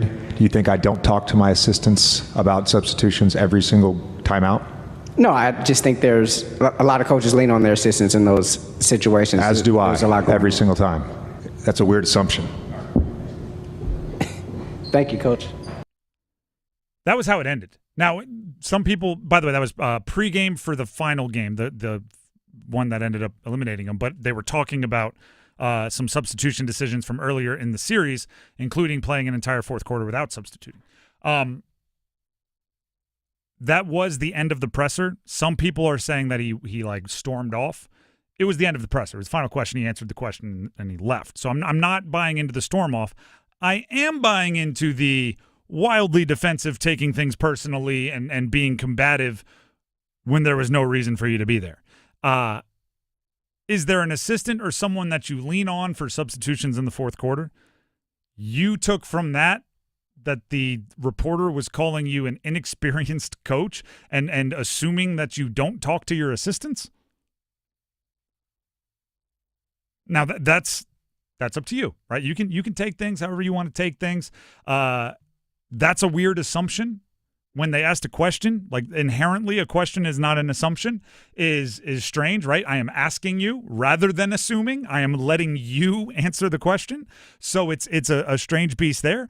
Some people have taken it and run away, meaning I think they've gone a little far. Brian Windhorst, ESPN, as you'll hear here, used the term immaturity in something, saying JJ Redick showed immaturity as a coach. Here's Wendy. I don't mean this in a personal way. JJ Redick coached very immaturely in this series. He was still seething and upset about the previous games to the point where Reggie Miller said on the broadcast last night he had to try to calm him down in the pregame meeting because JJ was acting, frankly childishly. He walked off and stormed off in the pregame session with reporters. Regardless of the question, it's not the way to start. And then he, not only did he double down on his, frankly irrational decision not to substitute for an entire half in a playoff game, he doubled down on that. And then in this game, he played a guy who hadn't played in 3 months ahead of centers that he had on his roster. He played Maxi Kleba. He had never even practiced with with the Lakers. Maxi Kleber's on the court with 5 minutes to go in like a 2-possession game. That is not a rational decision. I'm sorry. I mean, I don't even know if Mark Williams was on this team, whether JJ would have played him. I suspect, in retrospect, JJ will realize he didn't put the Lakers in the best position to win. First of all, we know the rule of how he started that soundbite, right? I'm not saying this personally. That's no offense, right? No offense, but, and then you get to be mean and you don't feel bad about it because you said no offense. I don't mean this personally, but he coached with immaturity. I'm about to tell JJ Redick that I think he needs to tone back taking everything personally. If Brian Windhorst says you coached with immaturity, take that personally, be angry. Like, you don't have to go that far. But where I'm starting is defensive and combative ain't it either. Right? If someone asks a question, you can answer it earnestly. And they might be trying to spin a narrative, right? But like I know we're in this media business. You can grab a mic and you can say whatever you want. If they're going to you asking you a question, and even if they're trying to bait you into it, you don't have to take the bait. They're giving you the chance to take the bait. They might put a big, fat, stinky piece of cheese right in front of your mouth, but you can always walk away. He's worked in the media long enough to know. He's been in the media. Yeah. He knows exactly what it is. And it's something – I want to be clear on this. I do think perhaps, and this is me like putting on a very, very, very amateur like psychology hat. I have absolutely no training. I did take one anthropology class in college. One. Don't remember any of it. I remember. Then just let you be known on that one. I wonder if this goes back to Duke. Okay. Where if you're somebody that spent 4 years with nearly every stranger making fun of you or talking trash, right? Because that was the thing when he was at Duke. If you weren't a Duke fan and you saw him at the mall, you weren't going up to him like, hey, man, great jumper. You were going up to him with like, bleep you, JJ. Like it was a weird part of pre-social media, but message boards were a thing. So you could kind of rally the haters together, and he was just in the center of it. If for 4 years most strangers are saying something mean to you, I wonder if your brain doesn't start to assume that strangers are always coming with like negative intent. To where when somebody just like asks you a question, you immediately go like, so that's what you're saying? You're saying I'm an inexperienced coach. Is that what you're getting at? It's going like, no. I want to know which assistant maybe you leaned on because one of them is this guy with this experience, and one of them is that guy with that experience, and one of them was a bench player as a player, and one of them was a starter, so maybe they have different views. I wanted you to answer the question. And it wasn't a difficult question. No. It wasn't a bait. Like, every time out I talk with my assistants, which is what he said, but he just said it in a reverse angry way. Mm-hmm. Every time out I talk with my assistants, we discuss substitutions. In that game, we decided that was what's best for the team. You got to coach with your instincts. Out here gaslighting people. Yeah, instead, is that what you're doing? And I, like, again, they might have been baiting you. Maybe they wanted you to say, because, right, the other thing that happens is now everybody else has the perfect answer, and I do this, and I don't like it about myself. Everybody's going like, all he had to say was, and just do what I just did, right? I say, I talk to my assistants every time, and we do what's best for the team. I saw somebody that said what he should have done was admit fault. Say like, I wish I would have listened or I wish I would have asked last game. Probably would have, gotten the guy's arrest, and that's on me. There's a million different ways to handle it. This is why I say that I'm going to start a business and I'm going to go get huge venture capital to fund it, just called Podium Prep. And all you do is you call me. We FaceTime 10 minutes before you walk to the podium every single time. I tell you every question that the media is going to ask, and I tell you what third rails to avoid. Just 10 minutes before you walk through that curtain onto the podium, I can sell my services to professional and college teams, and that won't happen. Right? I'm like, hey, JJ, they're going to ask you about the substitution thing. It's going around on social media. People are questioning why you didn't sub anybody really in the second half at all. All you have to say is, You make decisions in the moment. You coach with your instincts, and you do what's best for the team. And you mentioned how Windhorst said not to make it personal, but he coached him mature. He said the whole no offense. Yeah. Smokey just said no offense, but does standing in the corner and shooting threes mean you should coach the Lakers? Well, actually, and this now I'm going to be personal to JJ. This goes back to he hosted a podcast with LeBron, which now LeBron is co-hosting with Steve Nash. Yeah. Many think that's where they connected, and he ended up becoming the Lakers coach. I listened to every episode that he did with LeBron. I thought they were actually doing like a pretty good service of talking out and drawing out high-level basketball for people that never played college or above. Yeah, they think the game at the high level. Let's be honest. I think he has a bit of one of my most frustrating parts of media, which is if you didn't play, you can't talk about. I think he looks down dramatically on people that have not had a job in the NBA. And if you just cover the NBA, he looks at you like you have absolutely no. And by the way, I get it. You know stuff that we can never learn. I never played in the NBA. There are parts of that you will always know and I will never know because of your experiences. But that doesn't mean every question is dumb and mean, and that doesn't mean everything is coming from an uninformed place. And especially if somebody has dedicated their life to covering the NBA and being a beat reporter, they probably have a little bit of an idea of what to ask. And if they don't, answer the question in a way that teaches them. Yeah. Right? Do you lean on assistants? You can hit them with, I do, and I'm pretty sure every NBA coach pretty flat across the board, their assistants can make suggestions on substitutions. Like you can help grow the game. Trust me, you're not growing the game like already. And Dennis, you can probably second this. The first time you're in one of those like mosh pits of a press conference, it is intimidating as heck. Oh yeah. The first time you get called on for a question at a press conference, and there's a famous athlete or a famous coach up there, your mouth goes a little dry. Like I hope I don't stutter, hope I don't sound stupid, hope he doesn't yell at me. Yeah, hopefully they haven't already answered this. Hopefully, all that sort of stuff. And you're not making it easier. You're not growing the game by making people afraid to ask questions because you might chomp at their question and say it's terrible or say they're trying to do this. Like, if you're a basketball fan, be a basketball fan. If you're a basketball coach, be a basketball coach. And if they ask a question, just answer it. It's like 10 minutes. I think they're required to do 10 minutes after and before a game, or 10 minutes before, 15 minutes after, something like that if you're a head coach. Fake it. Just fake it. Pretend like you like the questions.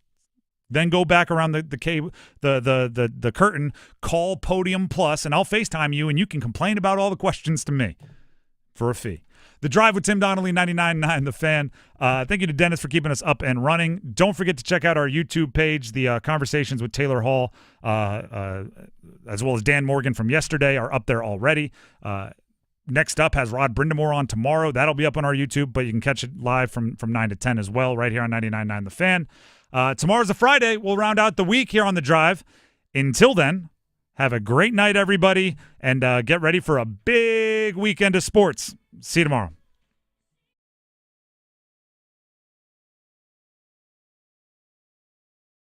Move your sports day forward. All right, now that we got that warm and fuzzy welcome back series over with New Jersey, it's now time to dig deep, folks, and find your best, bless your heart, for the Washington Capitals. This is going to be a rough series. Get ready. A roller coaster ride is coming, and remember, you don't have to cheer Ovi. He's already got the record. Get set up. Join Next Up with Paul Ihander. Mornings at 9 on 99.9 The Fan, the Triangle Sports Leader. Navy Federal Credit Union celebrates Military Appreciation Month in May. Whether you're active duty, a veteran, or a military family, we are all united this month to celebrate those who go above and beyond. As a credit union created for the military community, Navy Federal takes special care to ensure that our members feel celebrated and honored every day and every May. So from all of us at Navy Federal, happy Military Appreciation Month. Navy Federal Credit Union. Our members are the mission. Navy Federal is insured by NCUA. The golf season is here. Time to upgrade your game. Head to Global Golf and explore Carolina's largest selection of pre-owned golf clubs. Whether you're just starting out or a seasoned player, our expert staff will get you fit. Are you ready to trade in your current clubs? Global Golf makes it easy to trade in your previously played equipment and upgrade to your next set of clubs. Visit Global Golf today, located on 7320 ACC Boulevard, North Raleigh. Global Golf, home of the best deals in golf. It's bow time. Yep, it's eating time again. Now you could unload groceries, chop, dice, mince, preheat, heat, slap around the smoke detector, and then celebrate with a big old pile of dishes. But if you're tired of cooking, or tired of sorta cooking, it's time to feed the whole family with Bojangles Fried Chicken Family Meal. With Bojangles' famous chicken, fixins, biscuits, and tea, you can forget the cookbook and spend some well-earned quality time with a delicious dinner from Bojangles.